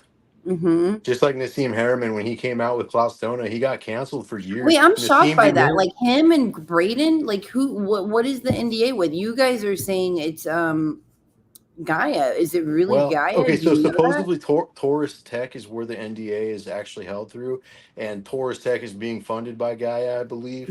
Taurus is their lab, but supposedly they were working on one of these tablets in the lab. This was per Emery Smith, and they unlocked some sort of frequency that caused some sort of weird portal to open. They didn't know how to close it. It freaked them out very, very much, and since then an NDA has been signed and no information has been let out about it. You said is the Taurus lab like TORUS or Yeah, Taurus Tech. TAU? What? No, Taurus, like a Taurus inside of a Like a Taurus field. like a spinning Taurus or whatever. Okay. TAURUS. And Emery Yeah. said this?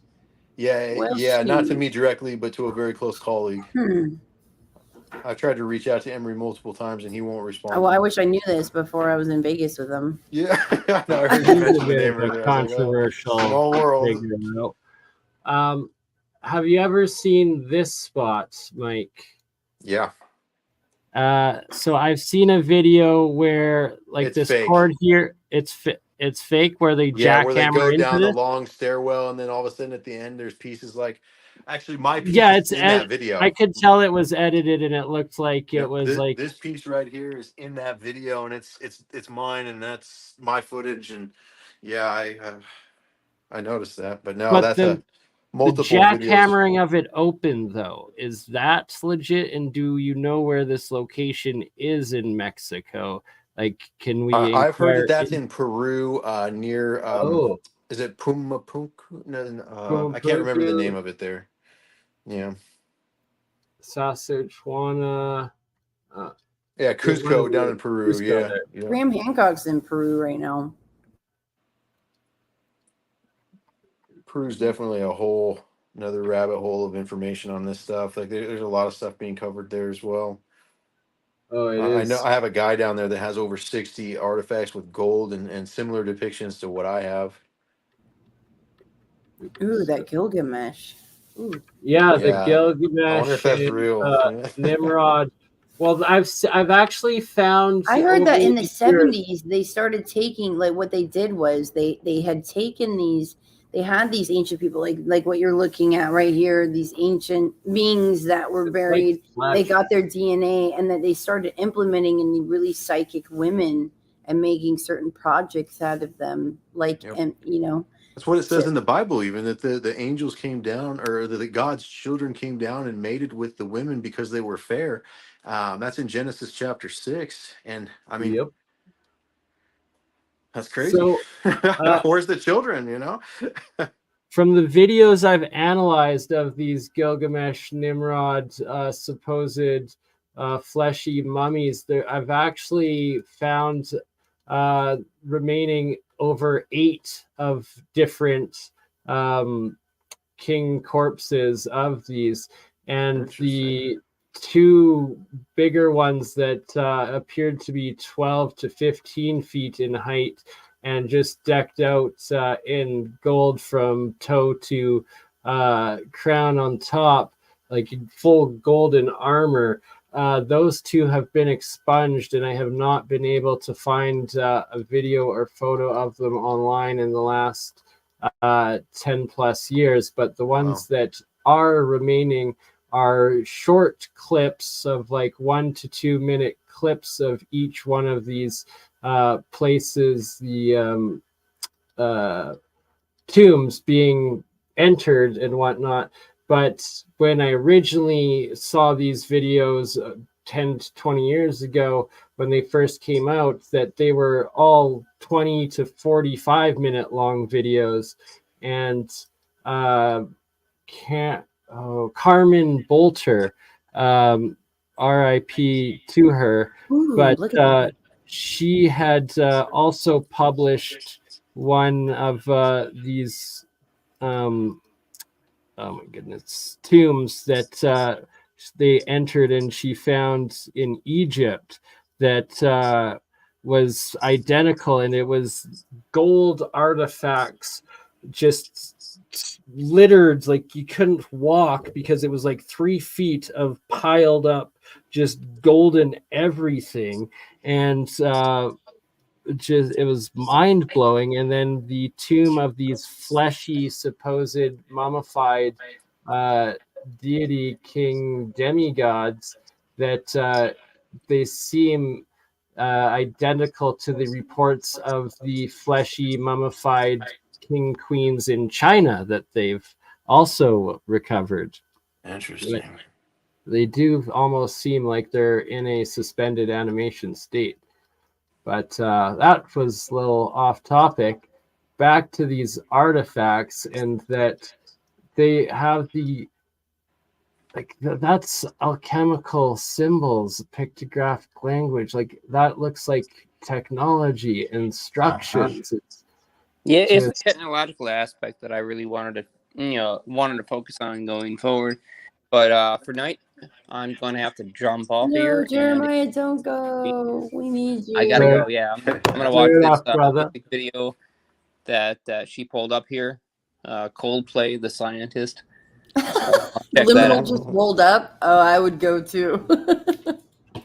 Well, yeah, we're gonna follow. I guess I should put us all on screen there so we can say hi and bye before you go. Love you, Jeremy or Jeremiah. Jeez, it was nice talking to you, man. Oh, I'm never gonna get out of that one. With the I'm always gonna be somewhere between Jeremy and Jeremiah. I think for the general public. True, very close.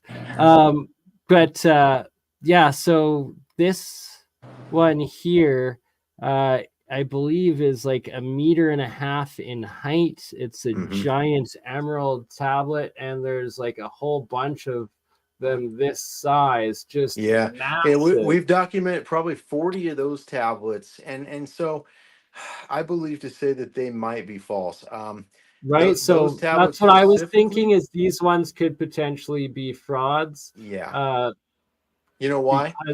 We've seen Bahamut, and we've also seen the Lady Guadalupe, both depicted with the same carving style and on the same material. And Lady Guadalupe seems really far-fetched to be on something that's 10,000 years old. So could it be more modern that these tablets were made? Yes. These could have been made 1,000 years ago in Guerrero.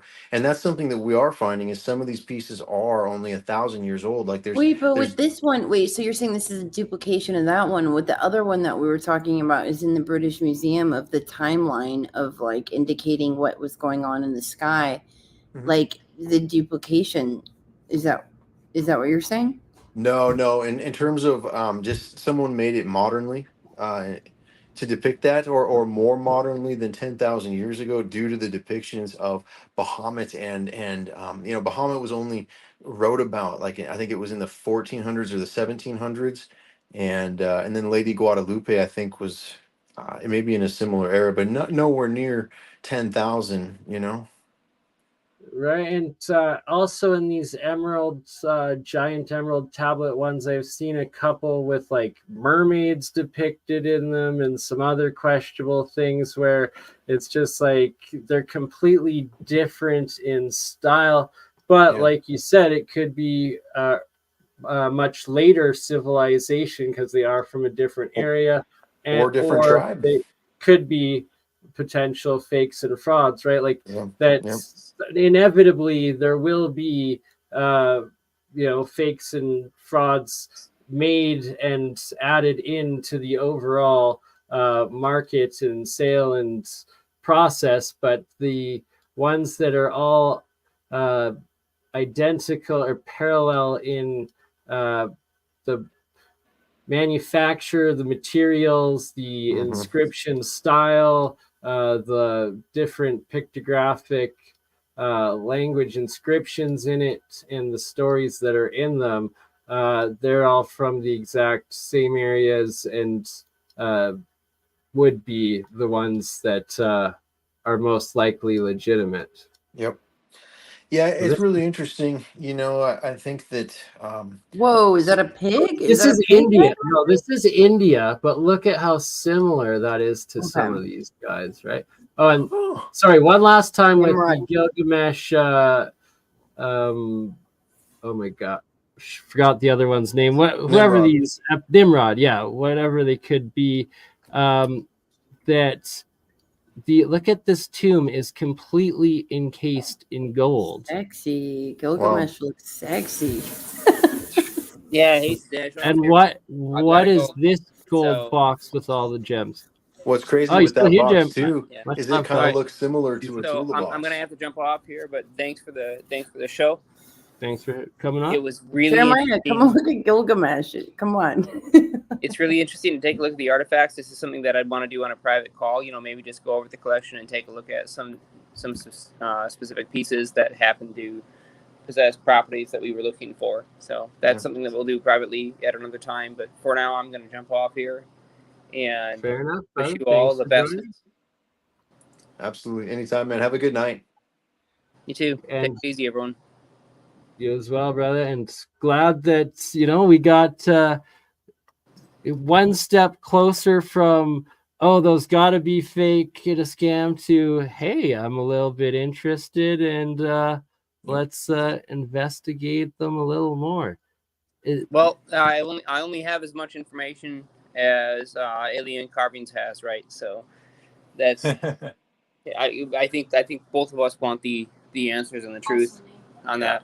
So like so Liminal obviously is looking at this stuff too, and her immediate response was like, I think they're playing him. So Women's intuition. My wife said the same thing. Give that some relevance and like vet that, which means look at wow, this. nice. This is someone that wrote requirement there. Yeah, someone has copied the symbols off of the carving onto paper, and that's kind of badass. Right? Like that's alchemy symbols. They're There's also a book look here like I'll technology. show you. That gal that does that here worked with Oleg Elistrov and Audrey to make this book. This is on Amazon. It's called Mexico Paleo Contact, and it's got a dramatic amount of the same type of drawings and things all translated like that. But it goes into deep stuff. They've got carbon dates and a What's the lot of name of that ceramic book? thermoluminescent dating. What's the name of that book? It's called Mexico Paleo Contact. Okay, And this thank is you. a PhD that wrote this, Oleg Elistrov here. Oh, I just wanted to pop in real quick here. This is Liminal about what Jeremiah was saying. I was looking at some of these very finely preserved pieces, and I was wondering where they might have originated to be preserved in a way that looks like they were hermetically sealed, you know? Yeah, like some of the pieces were. Some of the pieces were found in tombs at the pyramid of Quetzalcoatl is down there in Tula Hidalgo, and there's a farmer that owns some land that borders up to the fence that goes to the sacred site, and they use georadar and different types of GPR to locate and to do the prospecting, and then they found an entire tomb. You can see right there, if you look to the left of that hole, you'll see the alien pointing in. You see that little figure there? Yeah, I see it. Not anymore, but yeah, you'll see them right there on the left. right there. Yeah. So the right. entire tomb is filled with that. And if you look at the way he's standing, and then look at this piece that I'm showing you guys here. Oop. So sorry, 1 second to One of these, compare. sweet. There we go. Same type of deal, you know. Oh yeah, like And oops, sorry, back to this So one. that's pretty nuts. And that's literally in the rock, dirt, or clay, Yeah, I guess, carved and it's into littered. It's the the ancient bedrock. bedrock. It's Yeah, down at it's the bedrock, 14-foot carved into level. bedrock. Yep. Yeah, some of those Or- pieces look a lot more realistic for from like that site. What I would expect to see for the artifacts. Some of them just looked so pristine. I was like, "Am I looking at fine art?" Yeah. I kind of just Oh, walked by. I didn't know what I was looking at. I was like, "Whoa, that looks cool." That's one thing that the guy that's digging him up in the documentary, he says, people come at me and they're like, oh, that has the natural erosion and stuff, and that's surprising. But the reality is the stuff that surprised him, he said, was the stuff he was pulling out of the ground that looked brand new. Right. Yeah, Yeah. very surprising. Well, I think the ones that are like telescopes too, it's very telling. And there's always the potential and reality that you're getting a certain percentage of legitimate real ones, and that they throw in a mixture of new fake ones This is a to fact. get This more, right? happens all the time. It's not hard to find an old rock and then carve into it. So What is hard though is to maintain the level of quality, and also the storyline. There's no duplications. There's no anything that's been repeated. And what we've noticed is that we have found some fakes, especially of these green statues out of the green banded calcite. But Yeah, the this difference sort is of the ones. depth of carving, the symmetry of when you look at these with a high end microscope, you can see that there's no symmetry on the real ones, whereas there's absolutely bits or dremels or whatever used on the false. And then also the price tag. The price tag was the biggest giveaway for us of the fake ones, because the sellers would be so strict about how much they'd get for it, and they would charge them a lot. Like they were trying to pull a fast one over on the They tourist with would their want price. more money for the fake ones, correct? Bingo. Because of the amount of work it takes to Bingo. make them. And I bet Versus the for fake free ones, coming out of the ground. right? And that the fake one or the real ones were probably higher quality of pieces as well, with more gemstones, precious metals, etc. And detail, compared to the language, fake and art. Everything is so craftsmanship. jam-packed on the real ones, Oh yeah, you can see right there that this is a full excavation site. Yeah, it's the tail end. So at the end of the documentary, they find this tomb, they find the bedrock, but they don't have time to finish it. And then they came back, and now they're finishing it right now. This is actually going on as we speak here. So Like, look at this big pillar, like this almost monolith or megalithic block right above it, right? Like, was there a catastrophe, this mud flood that so many talk of, or ancient tsunami cataclysm, whatever it was, knocking over stuff over, burying it, and then all the debris there, potentially pre-cataclysm, right? yeah, exactly. Last time we were or if we still got, oh no, Liminal and Jeremiah just left, so she'll have to watch the replay of the Blacklight UV stuff. But it's just so awesome. We'll go through a little bit it's more. hard to put down. That's I can't quit until I know, and I feel pretty confident now, but still, I really want the DNA. I really want to see what these schools are. There's still a lot of questions. Oh, absolutely. Like I know there's some truth to the story now, so now it's just a matter of discerning what that is exactly. And thank you, Lady Locks, $20 super sticker. John Sup, John, $2 super stickers, and Agent Smith 6079 Smith W. Love what you do, play. I love you too, G. Thank you all for supporting this work. And yeah, so I just posted your TikTok in the live chat for everybody. and we'll play a little bit more here. That skull that they just showed being dug out of there. I was offered that skull, and I passed on it thinking it was false. Now I look back, I'm just like, oh. So which one? This one? Real or not real, it doesn't change the questions. That gets your people's brains thinking. When you see certain symbols, it gets this one.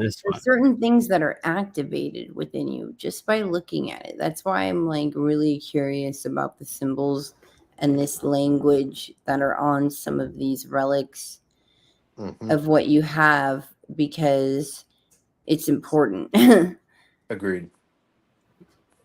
And just looking at probably it, more than we know too, or more than we suspect. Well, absolutely, but our subconscious knows. There's certain things that within us, like in our DNA, when we hear someone's voice, we're able to discern and we're able to vibrate just based off of their voice. They could be reading a nursery rhyme and we'll know. Yep. So, and there's just certain things that are activated. And our DNA is photonic. It's photonic. It gives off a light. And there's certain ancient things that are able to read that light. And it's a crystalline quartz technology that's able to do that. Yeah. So when we look at, some of these relics and they're able to glow, like there's things within us that it activates, but. Well, we noticed calcite being the most common thing in this next to quartz for mineral composition between both Awelos and Tula. And what's really interesting with the calcite is there's all these depictions of the pineal gland and these rituals and things. And we've actually shown in recent, the last 5 years, I think the study came out where they were able to detect microcalcite crystals within the pineal gland. And they were even able to show that they harmonically resonated together in certain conditions. Yes, I've done presentations on the cerebral spinal fluid, and we basically have a crystalline technology that resides within us. Yep. And we're able to access things that supersedes anything we've ever been taught, and our bones are piezoelectric, and same with our cerebral spinal fluid. So, yeah, I completely agree with what you just said. Yep.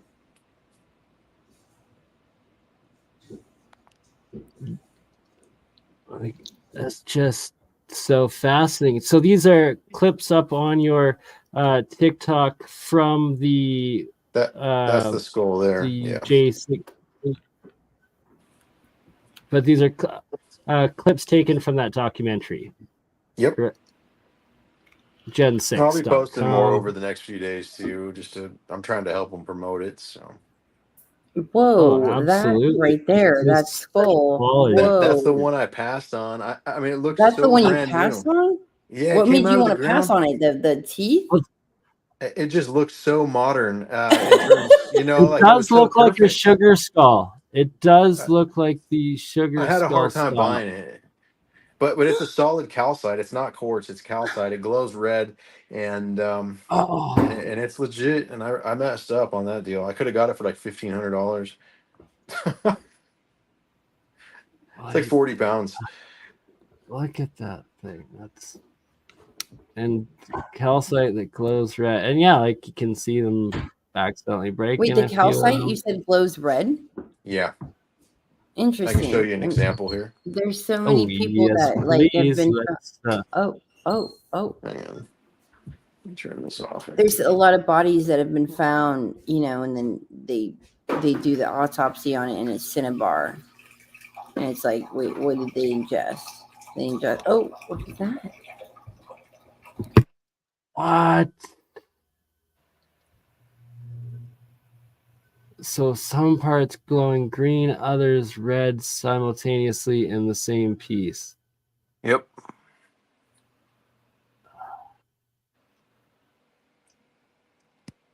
And like you said, when you were how many pieces had you purchased, and how long of a time frame had passed since your first purchases or your friend's first purchases from the market when he went down there and you acquired your first pieces to the time that you discovered that they were phosphorescent and glow in the dark? About a year and a half went by. I collected probably close to 100 pieces, and you know, like I say, my one buddy knew that he Oh had a man, couple of them. look at that one. That one does like red, green, and blue and like shifts. What? Yeah. That Pretty one has wild. energy. That one reminds me of a Ouija board. And it even has a clear Piece, window right? that you can see I through. know, Yeah, right? it's crazy. Scary stuff. Let me see if I can show you these bones from Guerrero here. I'm not sure if I'll be able to pick it up on here, but they glow as well. Yeah, it's not going to show it. It's a very dim phosphorescence, but still, to get bones to do that, it's very strange. I just got a phone call from somebody that was like heavy breathing. It was a no caller ID. And I was like, hello, hello. And they were like breathing heavy. Always creepy and unnecessary. Nothing like doing a stream on, you know, some underworld relics, like, and then getting a call from a no caller ID that's like heavy breathing that won't say a thing. Anyways, I thought it was funny. Go away, weirdos. Leave Julia alone.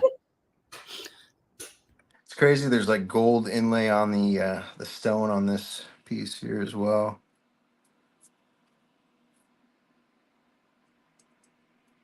It's an interesting And, inlay like, technique, though. look at that gold, right? It's like To compare some of these shapes and stuff to just like things that are found in like Mayan calendars and stuff. Of Yeah. the way it's done. Yeah, a lot of if you look at Aleister Crowley's work, he was given access to the French depository of all the war crime prizes that France stole from Africa. That's where the tarot deck comes from. That's where a lot of the witchcraft and esoteric,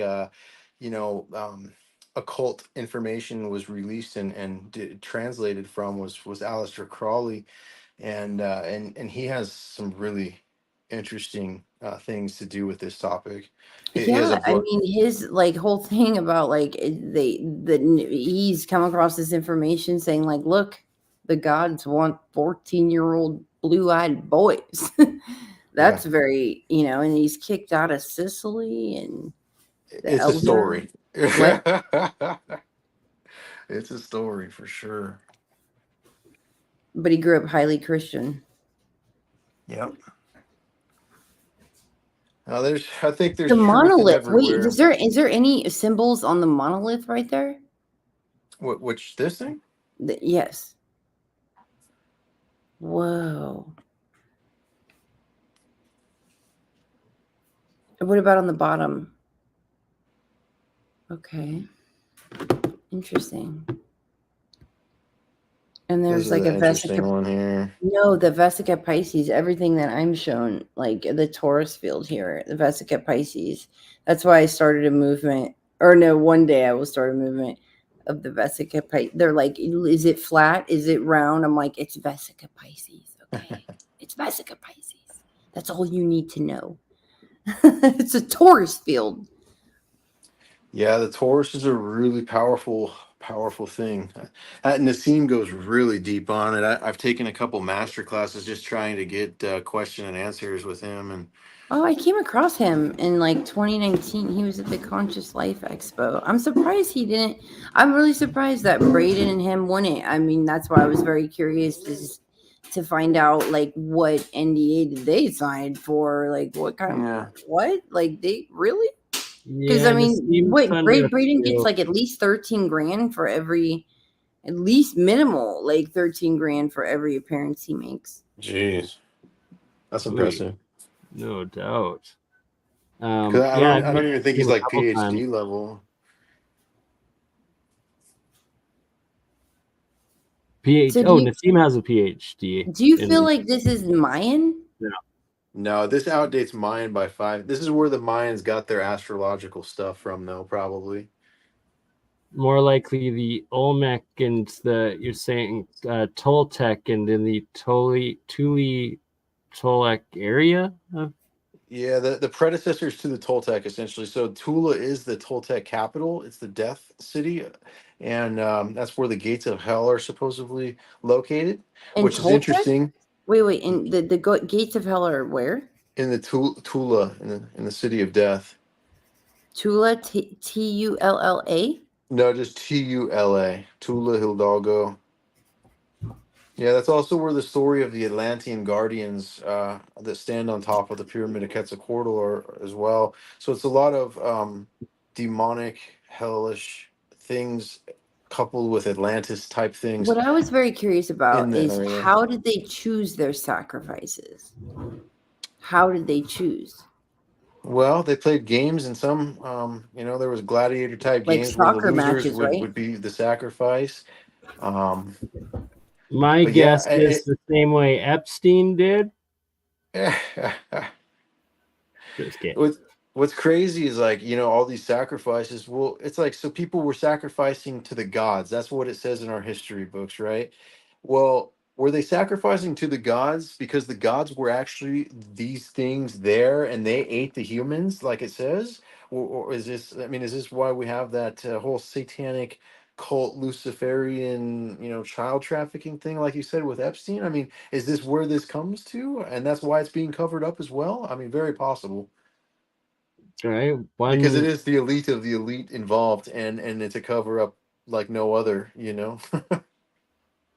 Well, yeah, I mean, the Amrita, they say that the Soma is what the gods gave the gods a life of immortality, that they would drink the Soma and it would give them a life of immortality. And what was in the Soma? Was it Human human blood. cerebral spinal fluid? Was it a mixture of human blood and monoatomics? That like what are they getting high on that gives them the eternal life? And Yeah. why would you need? And then that's the thing about Mhm. adrenochrome is like the fact that it has to be extracted from a living body, and then to become a connoisseur of that product and be like, well, I want the kind that has a high melanin type, and I want the kind that's been has the most adrenaline in the blood. Like, oh gosh. Man, the makeup of the materials of these are just astounding as well. Another possibility I've often pondered with all these supposed sacrifices, especially over in Mesoamerica, South America, that they claim happening, could it have potentially just been an earlier genocide by the Jesuit conquerors, and just like they wiped out their written languages, oral histories, and the real genocides that are documented against these people and their remaining culture before they were conquered? Could it also be a lie, and could it just have been them being massacred by the conquerors that was the Spanish Inquisition over there? That one's interesting. That's like half of its face looks reptilian and the other half is not. Yeah, it's a state of duality. It's a very common thing you'll see on I mean, literally hundreds of these pieces. I'll show you another example here. Like you can see here, completely different faces, different eye structures, different mouth structure. It reminds me of parasites, really.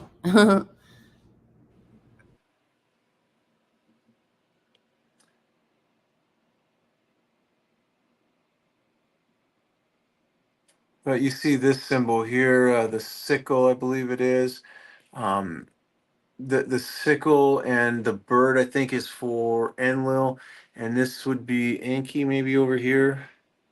Wait, if you said Enlil is with birds, what would Enki be representing? Well, no, he's the sickle and the bird, I think. And then you have the other bird here. I've heard it Raising opposite. its I've heard wing. Enki was the one that enslaved us, and then I've heard like Enki's Yep. the one that was trying to free us. So here's my theory is that the whole Bible and things, you're familiar with the story of the Tower of Babel, right?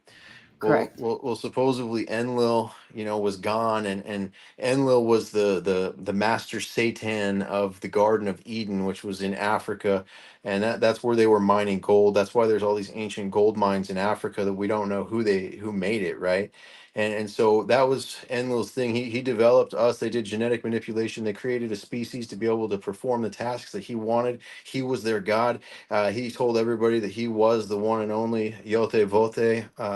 And so then that's he left and went to other planets to do more genetic experiments, and the serpent came into the garden, which was actually Anki, the feathered serpent, and he came in there and gave the forbidden knowledge to humans, which was actually the truth, that they were being slaved, and that wasn't his real, that he wasn't the real God. And so in the Bible, it says that at one time heaven and earth were together as one, and when that was split up, it caused the entire world to shake and get rearranged. And I think when that occurred, that's when Enlil came back and he saw that the people had been told the truth. He flipped out, knocked over the Tower of Babel, and basically took all of our languages and dialects and tried to confuse us, deceive us, put us into a completely different state of understanding, washed away everything that he possibly could, thinking that he would confuse us and dumb us down to the point. That's why our age limit is 125 at the max. He literally put a cap on there because he created us with the breath of God. He created us with God's image in mind, but to enslave us so we could be little worker bees. And when we were told the truth, we actually had the power to overpower Enlil. And in that case, he was scared and dumbed us down as far Wait, as he who is possibly he? Who could. is he? Who is he that did this to us? Enlil, or Okay, Satan, and Lil. So Saturn. Enki, you're saying Enki is the one that wanted to help us free us. Yeah, Anki might be Jesus or a person who represents that. Same with Horus. They were put through a lot of the similar trials and tribulations. Horus was actually crucified on a cross in Egypt, which is interesting to me. He was also resurrected by Isis, supposedly. Yeah, That's what I was talking about earlier. Is like he's depicted as the Oplamato bird, and the Oplamato bird is indigenous to America. And so a lot of the findings that were found, that we find, is actually it predates what we're taught about Egypt. Predated and took place in America. Yeah. Yep. And the Grand Canyon is going to tell us everything we need to know. That's what we got Let's to get down demand. there. Yeah, Let's go, let's alien do it. carvings. We got drones and stuff nowadays. Like, it shouldn't be too hard to get. Did you see No, that video? You actually, haven't the seen that drone. video. You're on Hold on. of the girls Our with friend that have Julia, like a pause, field. Julia. The Rex Bear, our friend Leak Project, he went down to the Grand Canyon and published footage on a video interview I did with him 2 years ago of his drone being crashed down by the government, and it was most likely done by the Apache helicopter that came up from the canyon and chased him out of there. They got a base right by it. Oh, actually, Bernie, the tablet that he talked about in that stream was the tablet that I'm working on. What a small world. Right? We got to do a stream together with Rex as well. He's great stuff. But yeah, it's a no-fly zone over the Grand Canyon. It is, and also the four peaks that are around the valley that King Cade discovered this. The 4 peaks are named after Egyptian gods: Osiris, Isis. Or how about 45? There's 45 peaks named after Egyptian gods? Yeah, there's like Apollo Temple. There's the really?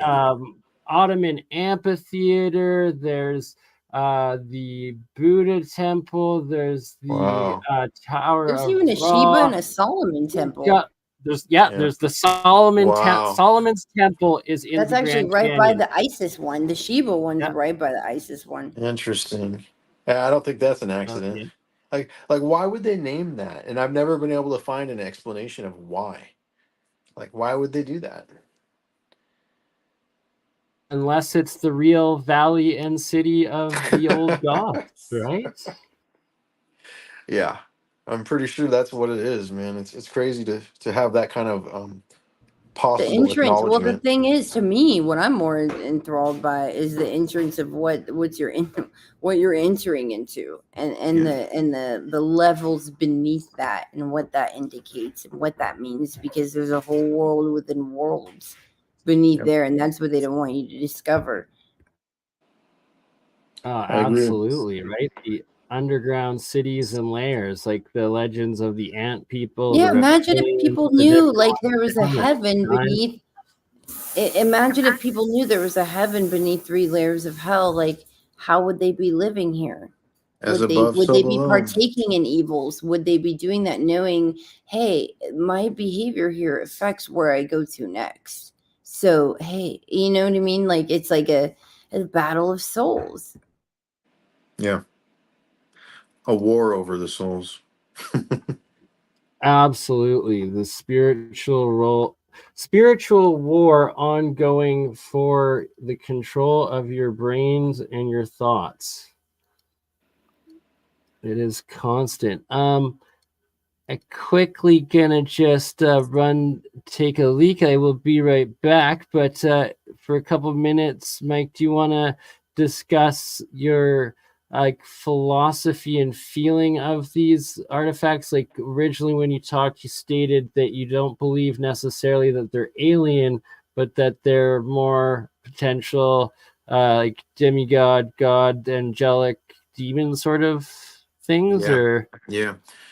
I mean, I, from all the research I've done through Stitchin's work and the Bible, as well as seeing these pieces, and then just other cultures, I think you're definitely seeing traces of this alien and demigods slash angels in multiple cultures, even in indigenous and Native American belief. You'll find bird man gods that had bodies of humans with bird heads.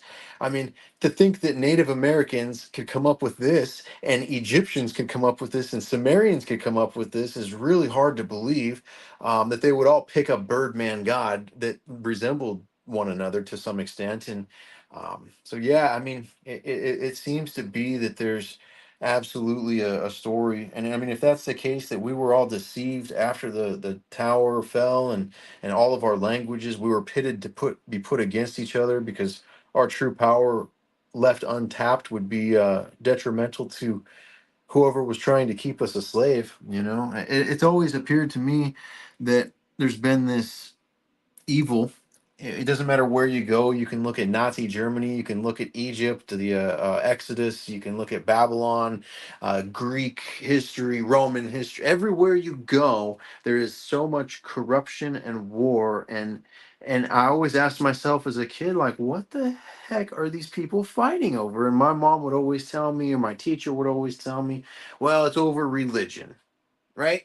And then so I tried to understand, well, what about religion was the problem here? Because it seems like everybody believes in a god, and everybody believes it, and it was just and the number one minuscule- rules of the main religions are thou shalt not kill. So it's absolute sin to be killing in the name of your god. It's insanity. It's not up to us to judge, and it's not up to us to not unconditionally love. And when we start doing that, we're embracing the 7 deadly sins, like greed or whatever you want to, pick your poison, right? So, yeah, why would our God put us up against that? Why would God have Ishmael kill his brother? Why would, there's so many things that in the Bible says that God did these things that were horrendous. He's punishing us for eating the fruit and all this stuff. But truth is, I mean, that sounds like a pretty mean person, like why would that be the all loving and all seeing and whatnot? So if Satan is really lying to us all, and he's saying that he is the God in the Bible,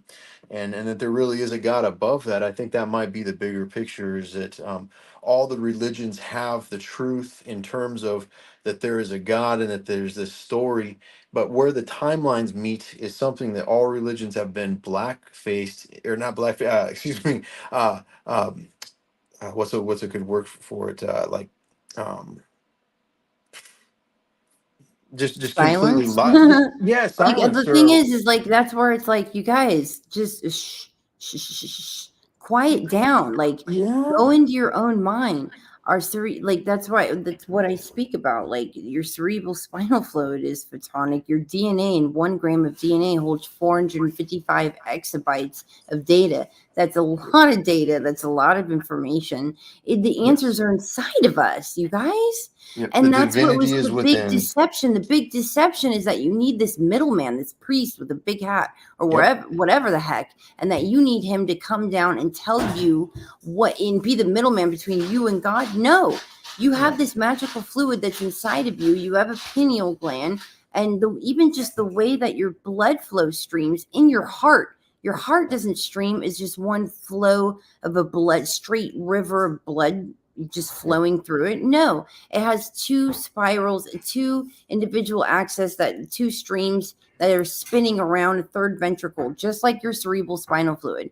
The advanced technology that is within us and inside of us is so advanced and so intricate. The fact that we would even it's just imagine God being like, what? You're looking for a dude to come tell you to facilitate this thing that's already what?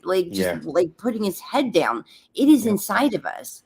And I'm constantly guided of look, I do remote viewing. I do things I could see through time and space. The things I've been able to accurately go to and get from a blind target by just focusing my perception of come on, I could do that in a living room. I could do it anywhere in the world, and you can too. And I'm constantly guided that, look, we do this through purifying our blood. We're being bombarded by, chemtrails and things, heavy metals put in our food. Not only that, but McCormick, have you looked at recently of the tests of McCormick spices, of what the heavy metals that are in McCormick spices? Really? Spices aren't even safe? Really? No. That's the world that we're living in. Let's just be real. So it's just combating that, and how you combat that with heavy metal cleanses and parasite cleanses and liver detoxes, and that we have to go through these hard disciplined work, which is spiritual, in order to, get to our potential. Yeah. We're living in different times, and it's important to do those and practice those things, to activate those things that are within us, so we can look at these artifacts and look at this ancient language and know by looking at it what it is, and remember what it is, who we are, where we came from, and who the heck we are, so we know where we're going. Bingo. Sorry, I just get passionate. I'm not angry. I'm passionate. Yeah, no, and that I used to wonder why pastors and priests seemed like they were yelling at me, but no, they're very passionate about the topic, because it's something I couldn't get into then, but I understand it now. I find myself doing the same thing. I'm sitting here preaching, and some of it's even religious based, and that's so unlike me. But at the same point, like you said, it's a passionate thing, because it absolutely has to do with us firsthand. And Well, it's frustrating because it's I see we're all looking outside of ourselves, and it is within ourselves. And if more people do that, the kind of rise we could do, and that's one thing I say at these conferences is say what you guys want. You can all come up here and talk about these evil factions of oh, the cabal, they're doing this, they're doing that. Oh, you say whatever you want. But man, I tip my hat to them, because guess what? They're organized. They're organized, and they all have the same goal. And so they're all on the same page, and they know the rules. Whereas on, the opposite side, it's you got battles of the ego. I want credit for this information that I'm bringing. Oh no, I want more subscribers. Really? You guys are going to, I'm seeing that so much in this community, where there's people that are no, I'm the first one that said that. Really? You want to be a credit whore in these days, in these times of no, I'm the one that said that. And you're seeing the same information about aliens and all this stuff be regurgitated. I thought it was to raise your consciousness. It's what you're about, viewers and subscribers. Even seeing people in the Tartarian community that are whoa, I've never gone viral. Really? That's what, whoa, you're into Tartarian, emitting the truth of there was an empire that was advanced. It was an advanced technology. They had free energy, and they had this, they had healing technology, and they're this, and you want to be the one to disclose that, get a whole bunch of subscribers, but it's you never went viral. So that's your motivation. But I thought we were about educating people about Tartarians. Dude, get over yourself. We're living in different times, man. We're different times. Yeah. Yeah, and that's if there really is this evil force against us, inside all of us, we might know well enough what's right or wrong, but we still act on the opposite sometimes, and we go with the greed, we go with the followers, we go with the subscribers because we get so wrapped up in ourselves, like this narcissism, I think, is part of the plague or the control and Harmonic. I think deception. they called it the harmonic, like consciousness, or yeah, Yeah. yeah. It just seems like it comes from somewhere, I'm pretty I feel like I'm in a good mental state and in control of my action, but still sometimes I get tripped up, and it's just like, why? I know better, This might be something stupid like cleaning the dishes or something. I still find myself Yeah, doing how stupid you do things. one thing is how you do anything, so it's important. They say if you're angry or whatever, the best thing you could do is mop the floors, and it changes the ions. You could literally test it. And when you clean your floors and you clean your house, it changes the ions inside of it, which then it changes the kind of spiritual influences you're able to have. You could take it that far, or you could not believe it, and see where a bunch of bacteria gets the kind of spiritual influence in your household, of like keeping it dirty and messy, and what kind of vibes and things you attract. But it seems like, in the hermetics of it, really, of as above is below, like as within is without. How you do one thing is how you do everything. So when you slip up, that's like when you don't want to work out is when you need to work out the most. When you wake up and you're like, I don't want to 100%. make my bed, then you need to be like, you know what? I'm cleaning the whole entire room and the house. Yep. It's like that pushing of that That's the drive. Like, unconditional love. That's what makes it unconditional. we're taught that if you love something, like you give it everything it wants, right? Like, Yeah. oh, if I love you, you'll give me exactly what I've always wanted. With kids, essentially too. And it's like, whoa, what we needed to be taught is if you love something, you discipline it. Like you discipline it. If you love yourself, you will discipline it. Like self-love is discipline. Like, no, but we were taught the opposite. Like, no, you love something, give it everything you want. So it's like that retraining of the mind goes a long way. Yeah, no, 100%.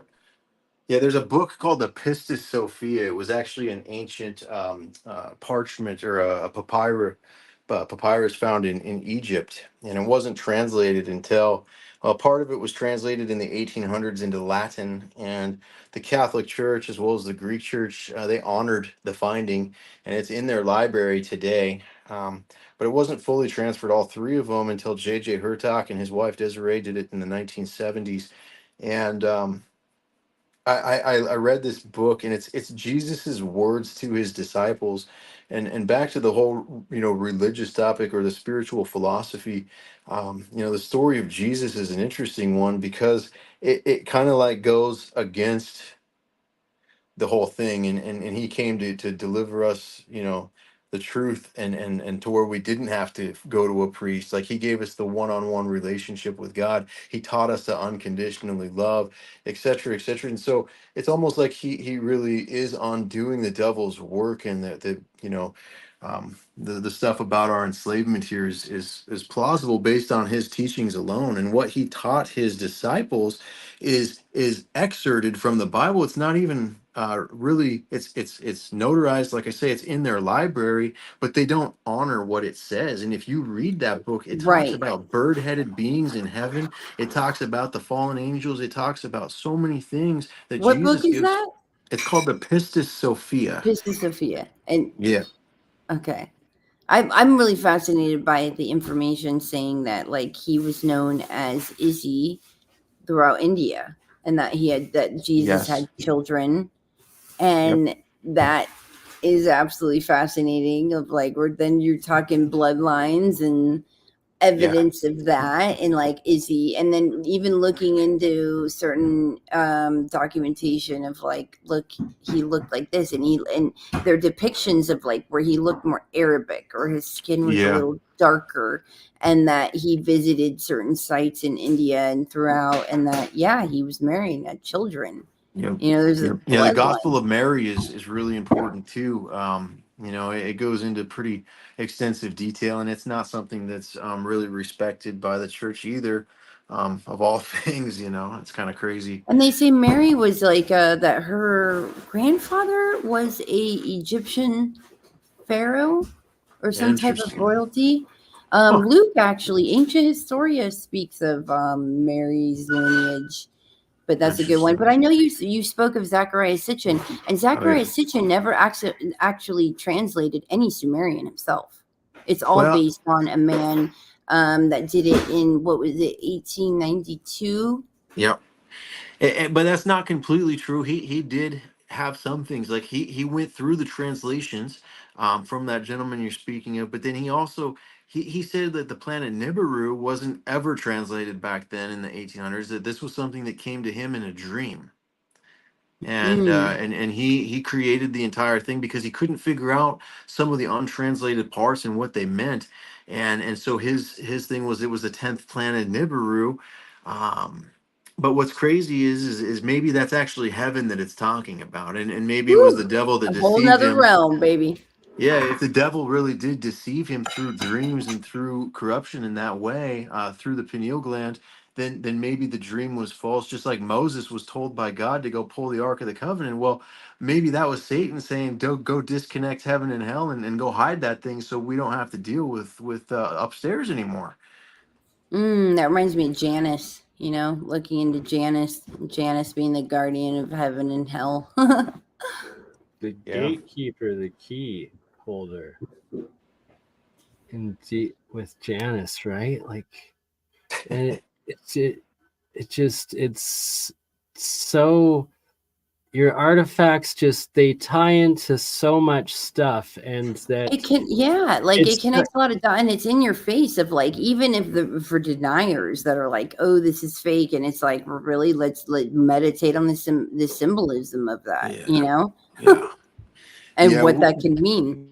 I have a buddy who's actually had quite a few channelers do different meditations and things with these pieces, unannounced to them, and so he records them and documents them. He's writing a book. It's going to be of about 40 or 50 different channelers. None of them knew each other, and it's going to be all of their stories. But what's crazy is the similarities in their channeling, the things that they see, the things that they feel, is almost consistent across the board, which is Interesting. Wait, did he give crazy. them a target at all? Because like No. Osmanagich did a book. Any excuse for me to talk about Samir is Osmanagich did a book where he had a bunch of channeler or psychic women with psychic abilities that he had them view a target, which was the Bosnian pyramid, and then seeing that the results like all kind of accumulated and were the same. Did he give him the same like target? Were they blind to it? Like, how did that work? He explained to him that the pieces were ancient from Mexico, and explained the region a little bit, but as far as a target specifically or anything like that, no. He just wanted to get a channeling to see what they felt and what they were able to pull from the history of the item. Okay. And the Sumerian Anunnaki thing came up more than anything. right. Well, and the it just that's what it's depicting, and all the DNA strands, and like the what looks like depicting stories of genetic manipulation, and these entities coming from down from the heavens, and Yeah. just, Or coming from an orb into a yes. figure, and that's something that that's really interesting. Is so the guys that did the documentary, they went to Tula, and they asked around any locals, if you have any information on pieces coming out of the ground, please contact us. We want to find them, we want to document them, we'll pay you, etc., etc. And so one of the farmers came and approached him and said, out in the jungle where he goes, and he said that he's seen weird lights and orbs and stuff. So the guys had to rent a helicopter. David rolled on, and Jesse, they flew out there, and they camped up on this hillside facing this area that was supposedly where these orbs and stuff came. And they spent 3 days there. On the third night, they started taking pictures of what looked to be like orbs coming in. And they were using a 600 millimeter telephoto lens. They were about a half a mile out from where this was happening. And yeah, I have a Wait, video on my TikTok. was this in Tula? Like, or Yeah. was Well, it's outside. if you go down there, I will pay for my own way, and I will go down. The experiences I've had with plasma light orbs and the experiences I'm like, I will more than likely, I would be more than happy to go down there and Well, they manifested, and it was supposedly Baal and other entities. There was a lizard-headed individual. There is a gray-looking individual. There is I'm like, just kidding. weird-looking I take ones. that One back. of them is a giant. And what's crazy is all this is documented on photo. I mean, I posted like 40 or 50 photos from this experience on my TikTok. I'll repost it again, so it goes up towards the top. But if you want the video, just I can send Is it to you. TikTok your only platform? Like, It's or what you I use mostly, just because it has such a worldwide lack of censorship compared to some of the other platforms. Okay. I do agree. It seems to be a little bit less lacking of censorship, at least in North America. Yeah. Who knows what it's like in China, but it gives us a bit more freedom here. True. And I'll post your TikTok link again in the live chat for everybody. This is a good video here. Is this You'll in a start to cave? see Where's the angel this? on the wall. Where's this at? This is inside of that cave with the alien pointing at it. So this is inside of it now. This will show you all the aliens on the walls and stuff here. Give it just a second. A cave in Tula? Yeah, the cave that had that alien pointed at it. Remember we were looking at earlier? Yeah, look at all of these, everything carved into the bedrock, all the different aliens carved into it. And it's hard to make out, but you can definitely see them, It's not just rocks. Some of or them are elongated really skull folk, we should say, right? Not What kind of necessarily plasma aliens. event Some of them have took angels, place some to of them don't have fry? bodies. And then it opens up into like a huge area here. You'll see in just a second. And that's where the current excavation is being done inside of there.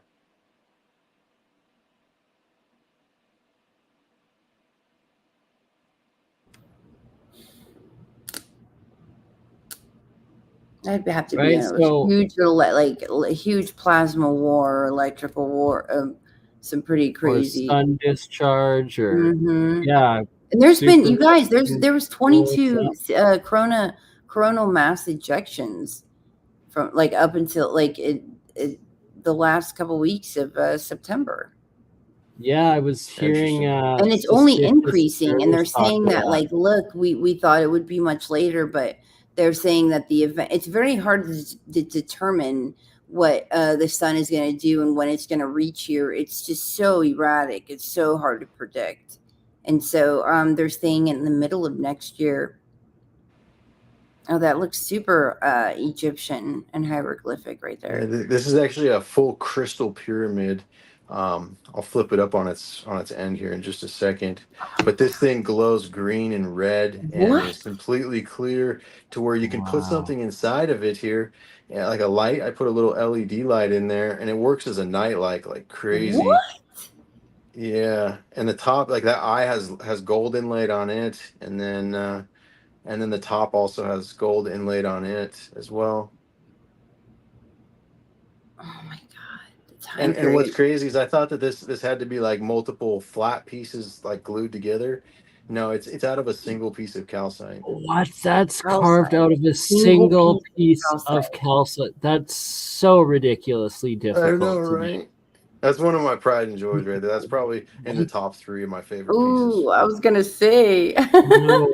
I still want to see the safe though, or I want to remote view it for my own. Oh yeah, here's the glow. Cool, I did put that on there. That is like a blue. What is that, like a violet? Well, that's just with the light in there. So here, I'll hit the. Yeah, you can see the minus the special effects. You get the idea.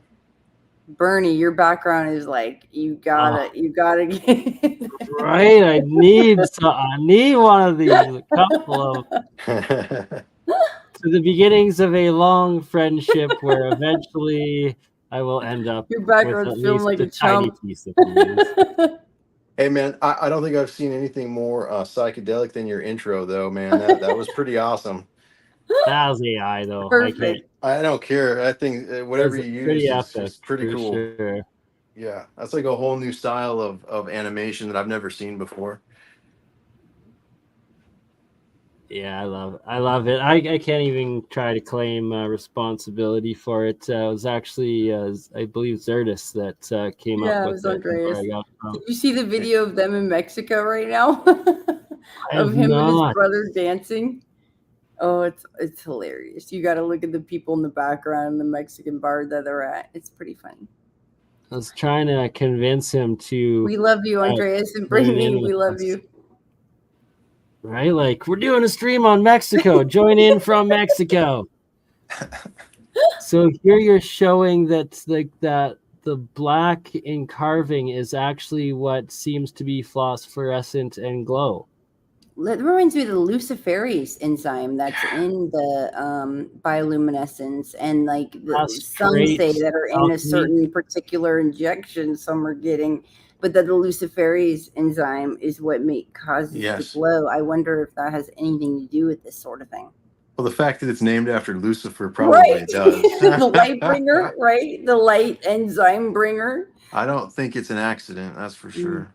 Oh, we were going to talk Oh, about these alien yes, bodies. we were. You should flip a Wow, couple this more. is them actually getting CT scanned. You actually have footage of them undergoing some. Oh yeah, and actual this wasn't tests. just any Way CT more. scan. Those are Mexican state officials observing the CT scan to make sure it's legitimate. That's major. Really? Yeah, they're Okay, that cake. adds a little bit more to credential to this credibility. I've been working. I've been trying to buy one of Wait, these actually. But what's You know, up with people saying that, look, this guy came out in 2017 with these bodies and they were children and he's been pushing this for years and now he's coming out with this one. Have you heard that? Oh yeah, no, absolutely. And what's crazy is if you look back in 2017, all the scientists and all the people who said it was BS, not one of them ever had anything on record of a study, a test, or putting their hands on the items. They Interesting. all made assumptions, every single one of them. Wow. So I mean, it's unfortunate, but it's just like the stuff I'm showing you guys tonight. Like there's so many professionals, like the people that canceled Nassim that say it's fake, but all those people that said Nassim was trying to lie to everybody, that none of them put their hands on it. They didn't ever do testing. I mean, it's really sad. No, it's just really sad Right? that Just it's debunked. Oh, we've debunked it because we said it's fake. Well, the first thing that we do when somebody that's very talented and has a lot of gifts and abilities, people come out and ridicule them like a witch hunt, right? Yep. Someone could come out with like what you're doing, amazing relics, amazing, like disclosure within each and every one of them that holds so many answers and so many keys, and is so prevalent, it's so significant. And it's like, no, no, that's all lies. Like just the way that it's treated and the response to it of like, wait, hang on a second, hold on here. Because do you know where you came from? Do you know who you are? Do you know where you're going? I have a better idea than I did last year. What's that? Fair. I'm just saying, like, that was a where I came rhetorical from, question, you know? but I love that, right? That's what everyone's answer should be. Got a little bit more figured out than the year before. Yeah, wisdom is the wealth. The more for me, it's like the more I learn, the less you realize, the less I know. I'm like, I know nothing. The more I feel so unintelligent. Like I learned every day. When you learn a lot, and you guys will all notice it, especially people that are watching this stream and that are on this wavelength of this information, it means that you're on that frequency. So it means that you're absorbing more. When you absorb a certain amount of information, you then create the appetite for that amount of information the following day. And the following day, like there's something very, very I don't know, cyborg about like cyborg like we're very programmable and influential. Like we could influence and reprogram it easily. We act like it's difficult of like, we don't want to give up sugar, we don't want to give up carbs or living this way or smoking or drinking or whatever. But we're actually very easily programmable. So when we don't want to give something up, I mean, it can be easily corrected. Yeah, I mean, they came up with the cure for smoking cigarettes, and yet they made it illegal. And what's crazy about it is Chantix got me and my wife to quit smoking cigarettes. We had, a pretty rough experience with it, but at the same time, it got us to the end of the road. And I haven't smoked for over 10 years now. Oh, Uh, that's but but awesome. but they made Chantix illegal because it was giving people cancer. It said. But the thing is these people are smoking cigarettes. Like, what doesn't that give you cancer to begin Well, with? tobacco is anti-parasitic. Yeah, And yeah, tobacco yeah, is anti-parasitic and it's a nootropic, and there's things about it that are very good. It's the chemical, from what I understand, is a lot of the chemicals, and then the filter that really is like what's yeah. bad. Yep. But then again, not everybody can grow their own tobacco, so you Tobacco have to that put these isn't completely, preservatives to make yes. it taste good still, or to make it last 6 months in a pack, and it's Mhm. that's the shitty part.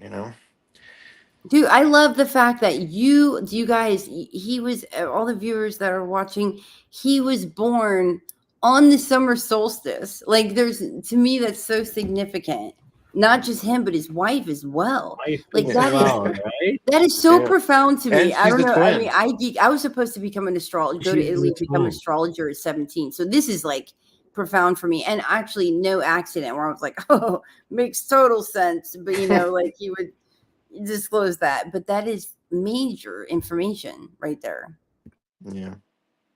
And my name is Mike. So Michael, the whole Archangel Michael. I had a lady that was very close to me as a child, and I got into a bunch of trouble. I got addicted to pain medicine when I was like 17, 18 years old, and it almost killed me. And she gave me some words, and she's like, Michael, your name is really special with the Archangel, and he's Mm. protecting you and all. She went off on this very heartfelt thing, and it never really resonated with me until this type of stuff. And I think back of it now, and I'm just like, it's crazy to think of the possible outcomes of this if it is Getting in real. touch with your purpose. Like when you Yeah. get in touch with your purpose, you're like, oh my God, I get it.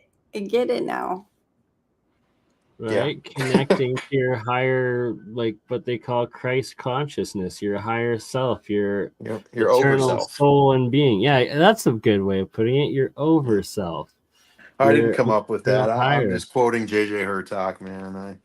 This guy, he's the man when it comes to this. He wrote a book called The Over Self Awakening. You'll hear me, promote him all the time because he doesn't promote on Amazon. He doesn't go through the mainstream. He goes to, those type of, conscious culture of events and stuff and speaks. But this guy's been speaking since 1973, and he had an event in 1973. He was working for Walt Disney, Walt Disney's brother, actually, at the University of Southern California, Berkeley, and they were doing the psychedelic tests in Haight and Ashbury and stuff like that. And there was a lot of psychoacoustical testing going on with the Buchla synthesizer and with music and different acoustics. And JJ Hertalk was a musician at this, and he's a college professor at the time in 1973. And he was there.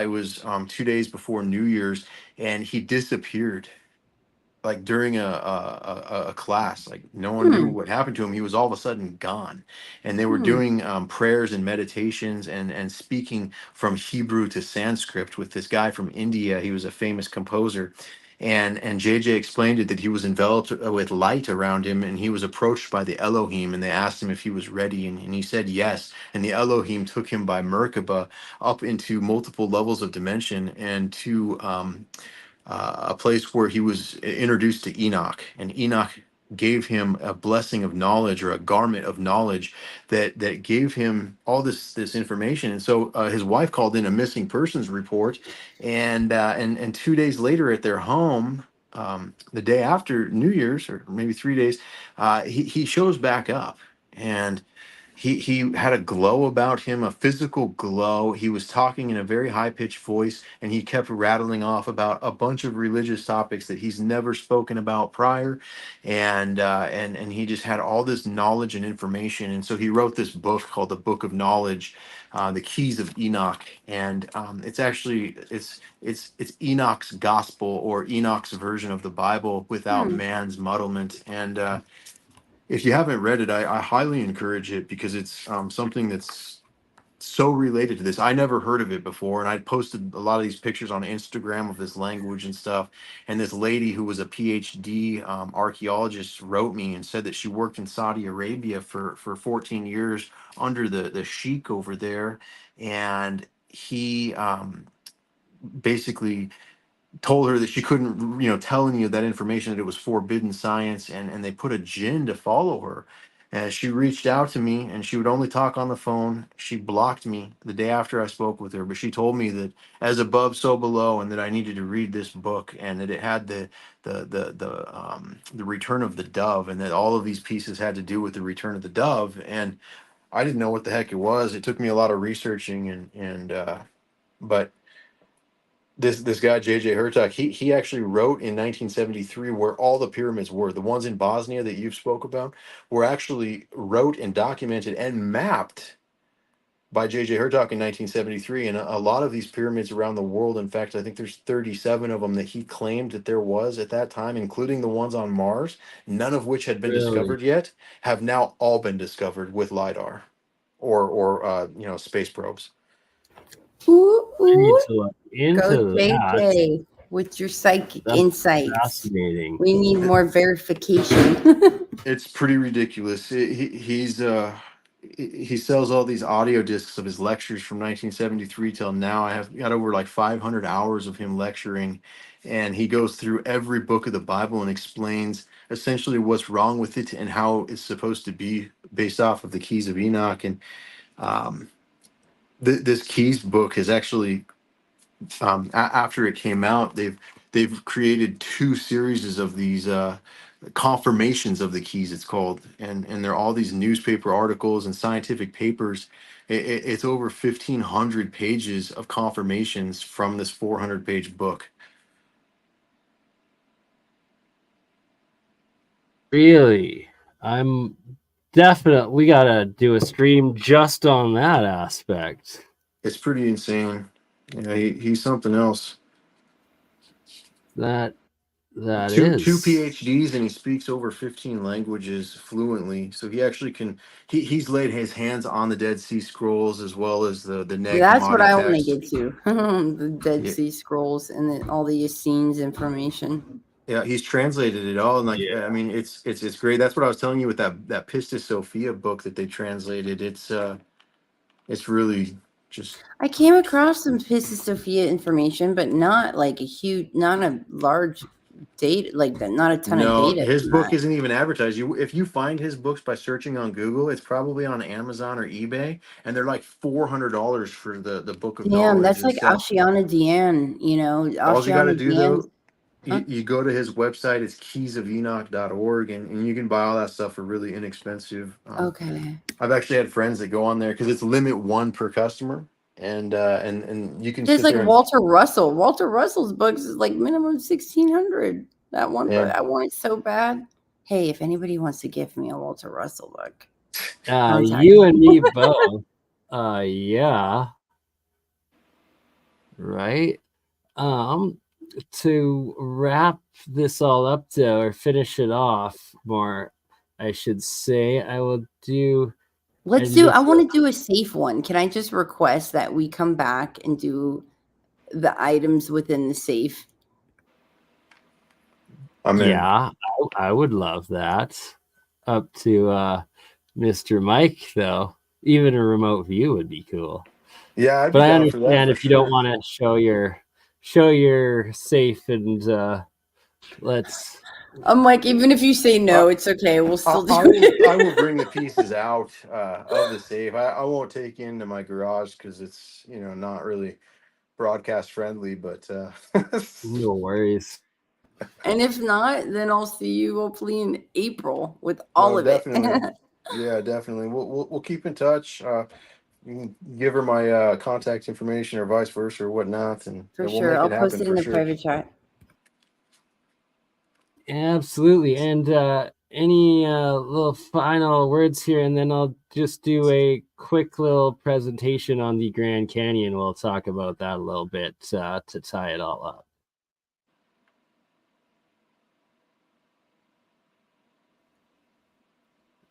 Oh, still there? I'm here. There we go. There we go. Wait, you want me to talk about the Grand Canyon? Because I have a lot to talk about. Oh yeah, you two. How about you two start it up, and then I'll show some pictures and show you some new stuff. But what all do you guys know about it so far? Well, what I think is more with the most important information is Marble Canyon. I believe Marble Canyon is where G.E. Kincaid found the entrance. To me, that's what I'm saying. And a part of me doesn't even want to tell you guys that. A part of me just wants to make like a video about it and be very egotistical, like what I was talking about earlier, and being like, no, it's a Marble Canyon. I'm a remote view, and this is the longitude and latitude. But yes, I believe it's by there, and I believe it's right by the Navajo Bridge. But like the entrance of it. But it's a vast place, and we all know it was found within this canyon, within this certain amount, and the telling of it. But like I was trying to say earlier, is that these women, they go to the Grand Canyon, and they have that video where it's showing like they get zapped, like their hair is standing up, there's like electromagnetic field or something, and they're like seeing that when they put their hand out, it zaps it, and they're like, wait a second, is this like a security system? I've seen this, yeah. Have you seen that? Yeah, And I it's like, saw. wait, what is being implemented here? Was that already there? Like, was it a storm coming? I was just gonna say, I think it's an electromagnetic disturbance from the weather. If you notice the weather around them, it looks like it's about to storm at the time. Right.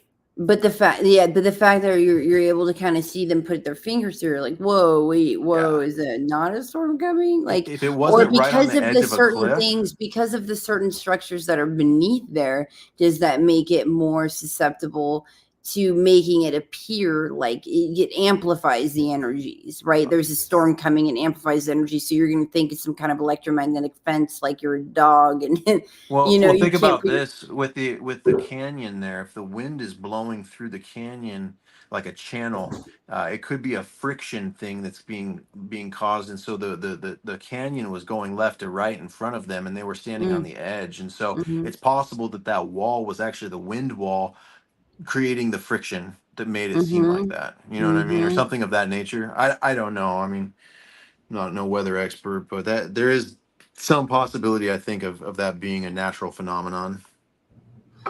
Yeah, absolutely. But also possibly that it's could be amplified by the area. There's things that amplify something there. But always have to look for the most practical explanation first, right? That the most logical, even if it's the most boring, is most likely the case. Yeah. But I'm glad you bring up Marble Canyon, Julia, and that not a lot of people know. I was going to keep that as a secret. Canyon. You're the only show I ever mentioned that. I always drop a little bomb. It is a bomb. That is a bomb, because how many people have been able to zero down the area? No, barely anyone. So you're welcome. So Gen 6, when they were getting ready to release this documentary, they actually went in and interviewed a gentleman, and he was part of a family, and his father, I believe it was very, very, very intelligent. He was a university professor, and so when he passed away, he had worked out something to where they were going to harvest his brain essentially and keep his brain in a area in the Smithsonian. And so, whoa, this is the kind of stuff I'm into. I'm into like clone bodies and stuff. So this is fascinating. And he testifies, that this is all accurate. Well, he went to the Smithsonian to see the brain for whatever purpose, I guess. And they took him into a room, and there was all these drawers and things, and they opened up a drawer to show him the brain, and the guy accidentally opened the wrong drawer supposedly, and it was full of artifacts from the Grand Canyon. And the guy said, "Oh, not supposed to show you that one." And he shows all these artifacts. So the guy goes, I'll send you the video so you can see this interview in person, because my reiteration of it's garbage compared to what it is. So, but yeah, That is beyond definitely fascinating. interesting. You know. Just looking for my Grand Canyon picture collection to show off. As Dude, Mike, I was on a plane. We've talked about this on BurnEye show before, but I was on a plane. Where was I going? I don't remember where I'm going. I was on From a plane Vegas and I heard LA, maybe? Julia, like I was sleeping, and this was just in June or something. And I heard Julia, like intuitively, like there's very few times. I'm a seer. I produce higher amounts of DMT in my blood. I have visions like 12 days out of the month, but I rarely get clairaudient messages. Like I get like 4 times a year or something like that. And so when I'm sleeping, I'm totally passed out on a plane, and I hear, "Julia, look outside," and like something jolted me awake. So I was like, "What?" I opened the window and I look outside, and it looked like to be, and I was above I took a picture and I took video of it, and I ended up posting on my Instagram, Holly Julia's, which is like Hallelujah's, but it's Holly Julia's. I think it says it on my name right here. Yeah. But it had said to look outside, and I took a picture, and it looked to be, I was above the Grand Canyon, and it looks like the what was it, BurnEye? Oh, like The Isis temple? yeah, and also kind of looked like a the dog, the Egyptian dog, or Anubis. Anubis. It kind of looked like an Anubis. Like it was a structure thing on where I one was of like, "Oh them, my god!" or So I took a picture of it and took video of it, and I posted it. But I was like, "Damn, thank you." Whatever woke me up, to be like, "Hey, listen," it like jolted me awake. A clairaudient told me, like, "Look outside, Julia, look outside," and I did. And it was that. It almost looks like I don't know, like a step pyramid temple. Yeah, like it looked. What do you call that when you have like a lion being on top? I'm like, how do you say? I'm not sure if it was exactly the Isis temple, but it sure looked like it. Yeah, it almost looks like a this sphinx. Is Isis temple right here in the middle, and it was And that like had a more coming 90-degree out of the angle wall. at its entrance. Yeah. Completely. I think it's that mound right there in front of the Isis temple, actually, right there down below. Yeah, right there where your mouse is, kind of that area there, I believe, is where that Sphinx was or something. Yeah, it looked. That's what it. Okay, that's the word. It looked like there was this sphinx on top. So yeah, look here, is. Isis temple. Look at that capstone carving on top. The step pyramid aspect. All of these 90-degree angles, and then right here. Oh yeah, you got your picture here. I will get that up. 1 second, Julia. Keep that up. Here is what Julia found. Look at that thing. That's when it told me to go outside or to look outside. So I think that's on the far wall of the canyon coming out of. It's definitely still labeled one of the temples there, but like, doesn't it look like 2 giant paws almost, and like a sphinx head on top? And it was definitely in the Grand Canyon. Oh yeah. I'm like, that would be so cool if it was that or the Shiva temple. Right. So right here in you can see this is where they covered up the original main entrance cave to Isis temple. It was in the 50s or 60s, I believe. They faked a plane crash in here, and right there is where they built the wall and covered up the main entrance. Got a better picture coming up showing. Wow, BurnEye, these are impressive. These are some photos. Yeah, these are good. Like, look at this. This is whatever folder you have this in. You save that, BurnEye. Oh yeah, and it's like, that's the thing. These pictures are like so impossible to get because it's a no-fly zone. You're not allowed in this area. You're not allowed to hike it without complete following, and each one of these peaks is labeled some sort of God, it just oriental makes me think temple. it was some kind of plasma apocalypse, like some kind of, like enormous, like catastrophic event that was like What it electric. shows on these pieces, it shows that there's a ship that literally throws some sort of Well, the large. Mahabharata talks about that. They have like lasers and they have ships. But to me, when you look at it, especially this at the large thing, I feel like it's Look at not a this ship, one, that it's another one one. big event, where it's like a hole opening up in the sky and like evenly freaking Look at torches the something. square one. Yeah. Or like a massive volcano, something. Pulling that Ark of the Covenant out. Yeah, Something. right. Or you have massive amounts of water everywhere. That's something. Then a plasma event Look happens, at and then this charges right the water, here. and then that's what able Look to at like. that. Wow. Is that not a person carved into a giant doorway on that wall? That looks Definitely like a looks figure like it. to me that's been bombed out. Would like to get a higher res of that, potentially. Yeah. Very fascinating. That's huge.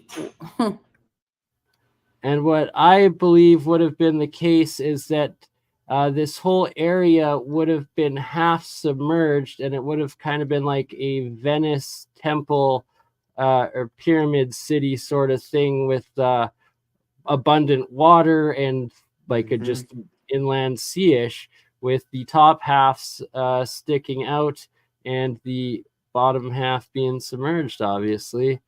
Another cave in here. That's There's called just what? We go to the right a little bit. It said Angel's Cave. What? Angel's Window. Angel's Cape Window. Royal, North Rim of the Grand Canyon. Okay, cool. Oh. interesting. Angel's Window. Hadn't heard of that one. Orion The Zone. Orion Zone. Oh man. Right. So the alignments with the Orion constellation. So this is in the Four Corners area, including into the Grand Canyon and the different township cities there.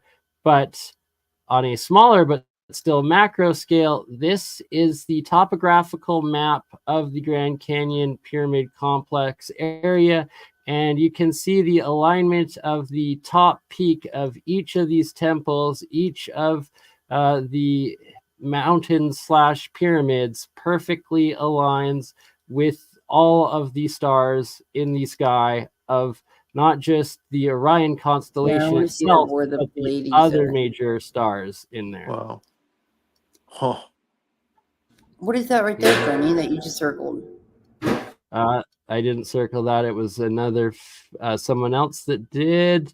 I've yet to find what. It reminds me a little bit of Labyrinth Canyon, like where the Grand Canyon starts to get into Utah.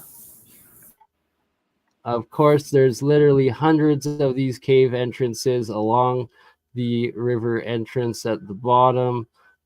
Many of them now sealed up. Here we go. Here's one of the pictures before they covered up the main cavern entrance into the Isis temple pyramid. And then they faked caused a plane crash and claimed that that was the reason that they went into these inhospitable desert mountain cliff area to build a fake cliff wall covering up a cave. God, if I could go anywhere in the world, that'd be like a top 5 place for sure. The Isis temple. Really, you too, Mike? Yeah, no, absolutely. I think that would be the place I would choose to explore. Get to number one, like the Isis and the Inanna worship. Come on. I mean, you look at the Vatican aerial view, they have an 8-pointed star. Why do you think that is? Why do they have all those segments? Wait, time out. Why do they have all those segment statues at their location? Well, here's my theory. What the segment statue, what that indicates, and what you're able to document by taking a photo of what it's able to do, and blah, blah, blah. I could get that. But like, there's a lot, they remove the women from the Bible and the matriarch and the power in the Queen of Heaven and worshiping and praying towards women goddesses and what that does. It's like so profound.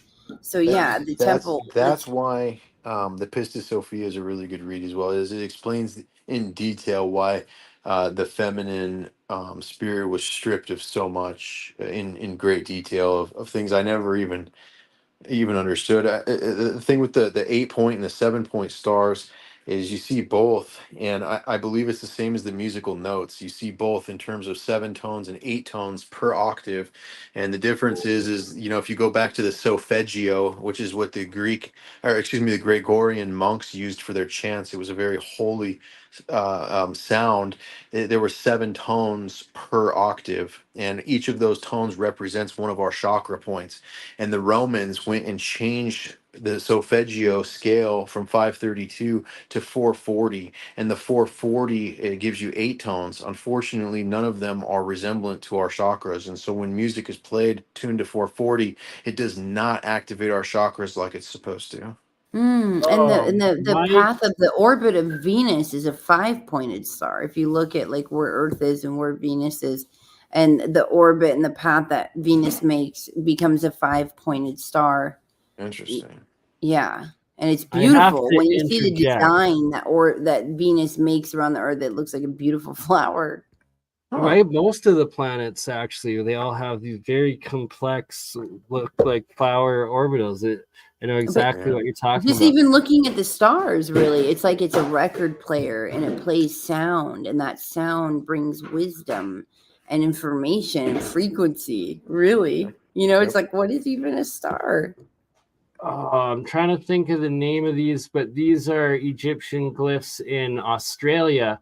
There's several sites that have been found as well. Aboriginal, yeah. But Mike, what you're just talking about, the solfeggios and the harmonics and the octaves, you got to come back on for an episode of my Science of Sound series, as that's specifically what we cover in that. So, we got many more shows to do.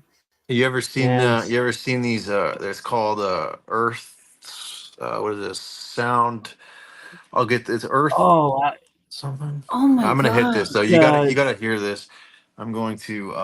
I've seen those tuning forks. They're absolutely astounding. They're resonating forks, right? So I'm gonna open my mouth there. What is this? A giant tune fork? Oh, that's so cool. I could only imagine how that would feel. So this is Solfeggio 532. It's absolutely insane. My friend, he uses them for healing. He had a few of the chakra points, and I held one, and it absolutely, ever since then, I craved it. Like I needed to hold another one. So these things are $1,200. I couldn't expect paying $1,200 for a tuning fork at the time, but I own one. They're just that powerful and resonant, right? I tune my synthesizers. I'm a musician, and so I tune all my synthesizers to this, and then I'll compose music and write all these sequences. And then when I hit that fork as it's sitting there playing, I feel like I'm at one with the music. Like it gives you a vibration of everything in harmony. It's absolutely amazing. And you were meant to be a main feature in my Science of Sound series. Yeah, we'll do one in the music studio, man. I'd love that. Absolutely. That's what it's all about. And I actually co-host it with my beatboxing friend Ominous, who's next level and out of another studio. So it's perfect. We will do a jam session and make some 432 real solfeggio music, that's been the whole goal of the series all along. And want to show this picture of the Grand Canyon, and this shows what I believe to be the artificially constructed dam, ancient dam, which they claim is just this weird geological feature of a red wall limestone. Bernie, that's a lucrative picture. I need to get a picture of that. Right? Like,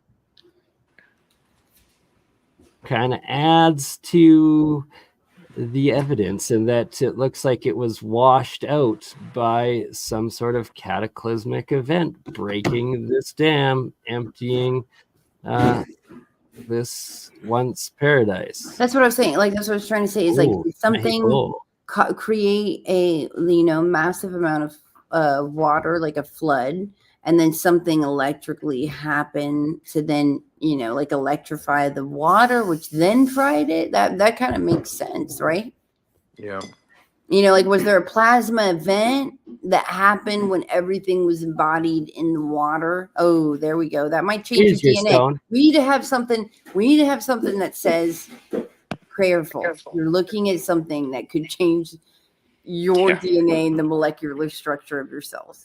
Look at that So elongated here's- skull. Now, if you look to the right of that elongated skull, that is a man in a fish costume, like in a fish being, you know. Dagon. Yeah, it Enki. could, you know, or there's Enki or Wanus or. I think it might be the same. Dagon and Enki, I believe, are the same. So what the thing with Enki is in order to work with the humans, Enki had to lie to Enlil, and so the way he did that was he used variations of language and variations of names. So his name was many names. That's why he went by Quetzalcoatl and possibly even Jesus. Like he could be. Unless it was different time frames. Well, that's just it. He could be popping in and out of different Like time he frames, comes or in and it's like there's J- certain bacteria in that environment, and he's like, oh shit, I got to appear like this. Thoth is Hermes Trismegistus in the Greek, but Thoth is also with Isis in Sumeria and in Egypt. So how on earth, the time frames don't seem to go at one another with Hermes at all. And yeah. so it could very Good well be point. different iterations of the same. Well, to me, what I gather from these tablets, and that's why I asked about anything you had, because it's the size. It's about the size of your palm, and it's significant. And the thing is that it reads you, but it works with other pieces that are the same. Like it's like a key. You have to have X amount of them in order for some, and input it into a thing, and then it's able to give you the answers. And so, and the fact that recently, like those researchers that were able to access a tablet or a relic that was 2,900 years old, and they were able to retrieve plant data, DNA from that, the brick revealing it was like a time capsule of plant life, and the analysis provided like the diversity of plants and species that cultivate in that time and place. So, one could think like, are certain tablets able to embody certain DNA and blood and put it as like a time capsule in that, and certain relics, wow. that what that's holding and encompassing. Even the conch shells glow. The conch shells could be carbon or could be dated for sure as well. Look at this one. Oh man. Hang And on. up next to you I have some of the Crespi collection tablets, and what I'm finding fascinating is the hieroglyphic pictographic language symbols seem to be matching yours as well. Crespi's definitely on the same exact path. I mean, Ecuador. I have a good friend that goes down there, and he's actually doing an expedition down there to try to show, because like Crespi had a lot of pieces that glowed just like these as well, like that pyramid and stuff that Klaus Dona, because Klaus did a lot of research on Crespi's collection. Oh, yeah, well aware of that. And right, yeah, the Klaus Donna's got several of the photoluminescent reactive ones at 100%. I'll show you something here crazy. If I can get this open here, give me 1 second. No problem. What? So this is like a pyramid light box, right? You see the geometry that it puts out? What it's showing up top. What it projects out. Wow. And I mean, if you look at what's producing it, I mean, it's not like the shapes that you would think. You know what I mean? To create the flower of life and stuff like that. It's just these holes on the other side that are all lined up. Wow. It's crazy. Oh, suspect that's got to have some sort of potential astrological alignment too.